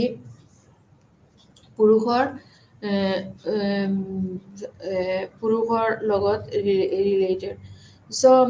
পুৰুষ আৰু প্ৰকৃতি যেতিয়া একেলগ হৈ যাব তেতিয়াহে কি হ'ব তাৰ মাজত ইভলিউশ্যন হ'ব। পুৰুষ আৰু প্ৰকৃতি যেতিয়া একেলগে হ'ব তেতিয়া কি হ'ব তাতে ইভলিউশ্যন হ'ব। ডেট মিনছ হোৱাট সাংখ্যৰ এই 5টা যি এইমাত্ৰ আমি আলোচনা কৰিলোঁ যি এক্সিষ্টেঞ্চ অফ পুৰুষৰ এইখিনি পুৰুষৰ এইখিনি এইটোৰ জৰিয়তে আমি তাৰ পিছতে আমি এইটো আলোচনা কৰিব পাৰোঁ যে যেতিয়া পুৰুষটো কি হ'ব কণ্ট্ৰলত আহি যাব, তেতিয়া কি হ'ব প্ৰকৃতি আৰু পুৰুষৰ মাজত সম্পৰ্কৰ বাবে কি হ'ব পৃথিৱী আৰু সাংসাৰিক বস্তু সৃষ্টি হ'ব। তেতিয়াহে দুটাৰ মাজত যেতিয়া দুটাই কি হ'ব নৰ্মেল থাকিব এণ্ড দুটাৰে এটা যোগাযোগ হ'ব, তেতিয়াহে কি হ'ব পুৰুষ আত্মা আৰু তেতিয়াহে কি হ'ব পৃথিৱী আৰু সাংসাৰিক বস্তুবোৰ সৃষ্টি হ'ব। প্ৰকৃতি কেৱল পৃথিৱীখন সৃষ্টি কৰিব নোৱাৰে কাৰণ ই হ'ল কি সামগ্ৰী। অনলি যে প্ৰকৃতিয়ে কেৱল পৃথিৱীখন সৃষ্টি কৰিব পাৰে নহ'ব। অনলি পুৰুষেও যে পৃথিৱীখন সৃষ্টি কৰিব পাৰে তেনেকুৱাও হ'ব নোৱাৰে। বিকজ তেওঁলোকে কি হ'ব নিষ্ক্ৰিয় হ'ব। তেওঁলোকে কি হয় পুৰুষো হয় নিষ্ক্ৰিয় হ'ব আৰু প্ৰকৃতিও অকলে হ'লে কি হ'ব, নিষ্ক্ৰিয় হ'ব। চ' একেধৰণে পুৰুষ কেৱল পৃথিৱীখন সৃষ্টি কৰিব নোৱাৰে, কাৰণৰে সামগ্ৰী। চ' একেধৰণে পুৰুষো স্বতন্ত্ৰভাৱে পৃথিৱীখন সৃষ্টি কৰিব লাগিব, আৰু লাইক প্ৰকৃতি। চ' প্ৰকৃতি বুজাত সহায় কৰিব পাৰে, আৰু প্ৰকৃতি উন্নত আৰু স্পষ্ট প্ৰকাৰে বুজাত সহায় কৰিব পাৰে। চ' প্ৰকৃতি এজন অন্ধ মানুহৰ দৰে, আৰু পুৰুষ এজন পংগু মানুহৰ দৰে।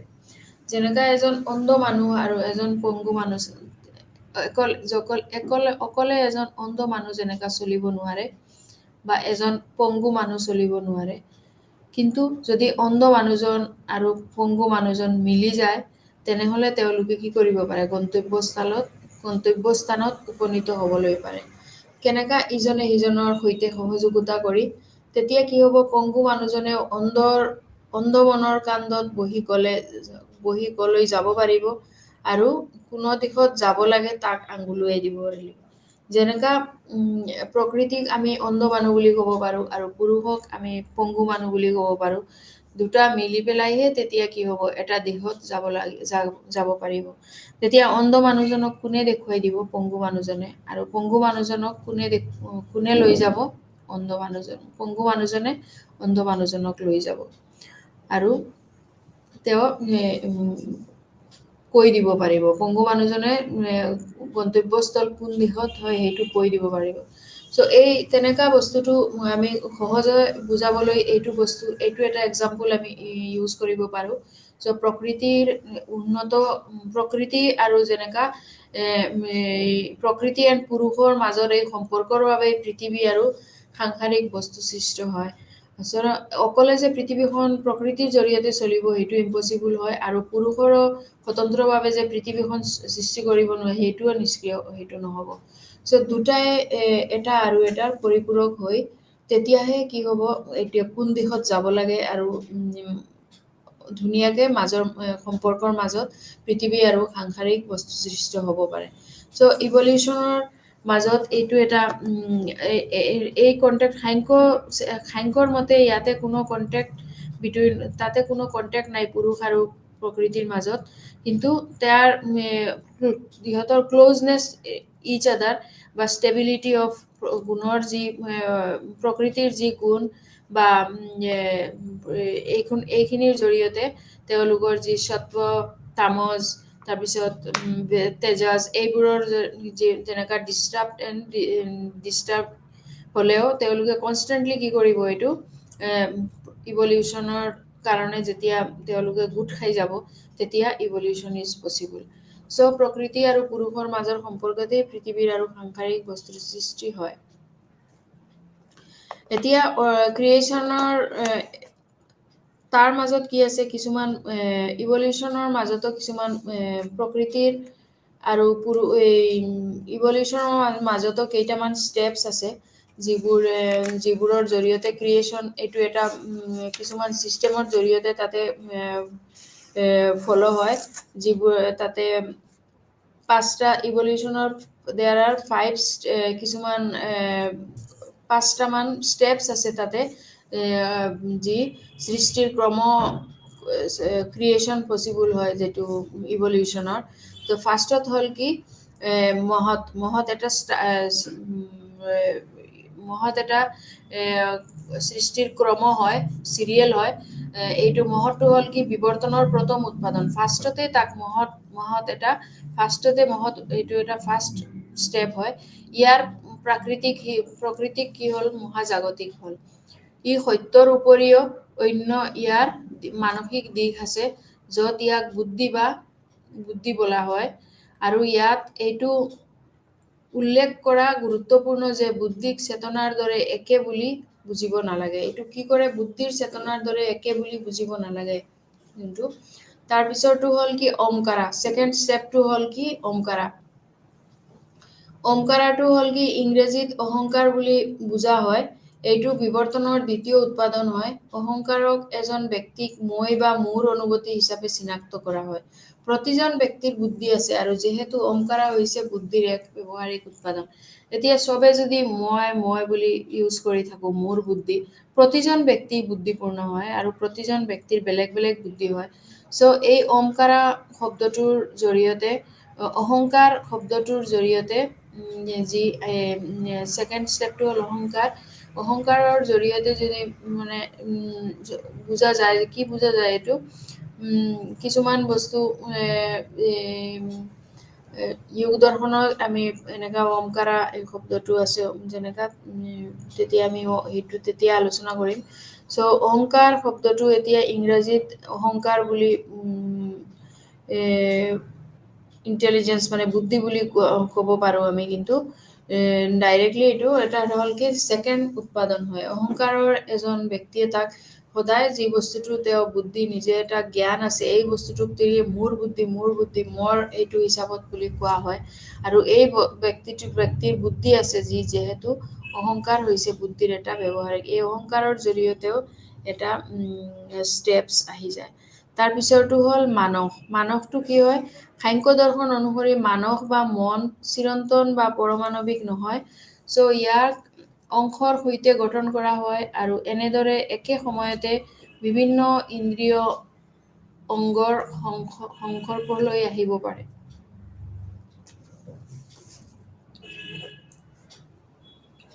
সংস্পৰ্শলৈ এইটো আহিব পাৰে। চ' অহংকাৰ তেনেকা মানসটো হ'ল কি সাংখ্য দৰ্শনৰ মতে অনুসৰি মানসটো হ'ল কি মানুহৰ মন চিৰন্তন বা পৰমাণৱিক নহয়। ইয়াক অংশৰ সৈতে গঠন কৰা হয় আৰু মনটো কি হয় এটা অংশৰ সৈতে এইটো গঠন কৰা আৰু এইটো কিবা পৰমাণৱিক নহয়। এনেদৰে একে সময়তে বিভিন্ন ইন্দ্ৰিয়ৰ অংগৰ সংস্পৰ্শলৈ আহিব পাৰে। মানুহৰ মাইণ্ডটো কি হয় কিছুমান বস্তুৰ লগত ষ্টেপছ বিলাকৰ যেতিয়া দুখ হ'ব, দুখৰ লগতো মাইণ্ডটো কেতিয়াবা এডজাষ্ট হৈ যায়। যেতিয়া বহুত সুখ হয় তেতিয়াও সুখৰ সংস্পৰ্শত আহি পেলাই কি হয় মাইণ্ডটো অলপ চেঞ্জ হৈ যায়। চ' মানুহৰ মনটো কি হয় চিৰন্তন। এইটো কিবা যে বাষ্ট মাৰাৰ নিচিনা নহয়, কিবা ব্লাষ্টিং মাৰি দিব বা তেনেকুৱা একো নহয়। দুখ হোৱাৰ পিছত জাষ্ট এডজাষ্টেবল হৈ যায় মানুহৰ মনটো। চ' বিভিন্ন ধৰণৰ ইন্দ্ৰিয়ৰ সংস্পৰ্শলৈ আহিব পাৰে। তাৰপিছত ফৰ্থলি কি হ'ল জ্ঞানেন্দ্ৰিয়ৰ মতে 5টা সংবেদন অংগ বুলি জ্ঞানেন্দ্ৰিয় হয়। জ্ঞানীটোৰ মতে কি হয় 5টা সংবেদন অংগ বুলি কোৱা হয়। নাক, কাণ, চকু, ছাল, জিভা এইবোৰ পঞ্চেন্দ্ৰিয়। সাংখ্য দৃষ্টিভংগীৰ বাবে অৰ্থ হৈছে এক অবৈধ শক্তি বা শক্তি যি অনুভৱ কৰা হয় অংগবোৰত বিদ্যমান বা বস্তুটো কব্জা কৰে। ইয়াৰ অৰ্থটো কাণ নহয় কিন্তু তেওঁলোকৰ শ্ৰৱণ শক্তি। নেক্সটটো হ'ল কি কৰ্মেন্দ্ৰিয়ৰ 5টা কাৰ্যৰ অংগ বুলি বুজা যায় যি মুখ, কাণ, ভৰি, মলদ্বাৰ আৰু যৌন অংগত থাকে। তেওঁলোকে ক্ৰমান্বয়ে কথা, শ্ৰৱণ, চলাচল, নিষ্কাশন আৰু প্ৰজনন হিচাপেও কামবোৰ কৰিব থাকে। আৰু লাষ্টলি হ'ল কি এইটো তামাত্ৰাছ। এইটো হ'ল তামাত্ৰাছৰ শব্দটো হ'ল কি স্পৰ্শ বা ৰূপ, ৰস, সোৱাদ বা গন্ধ এই সকলোবোৰ অতি সূক্ষ্ম কাৰণ হয় আৰু সেইবোৰ বস্তুবোৰৰ উপাদান হয়। চ' এই 6টা বস্তু হ'ল কি ইভলিউচনৰ ষ্টেপছ। চ' এইখিনি আমি নেক্সট ডে আলোচনা কৰিম। নমস্কাৰ, থেংক ইউ।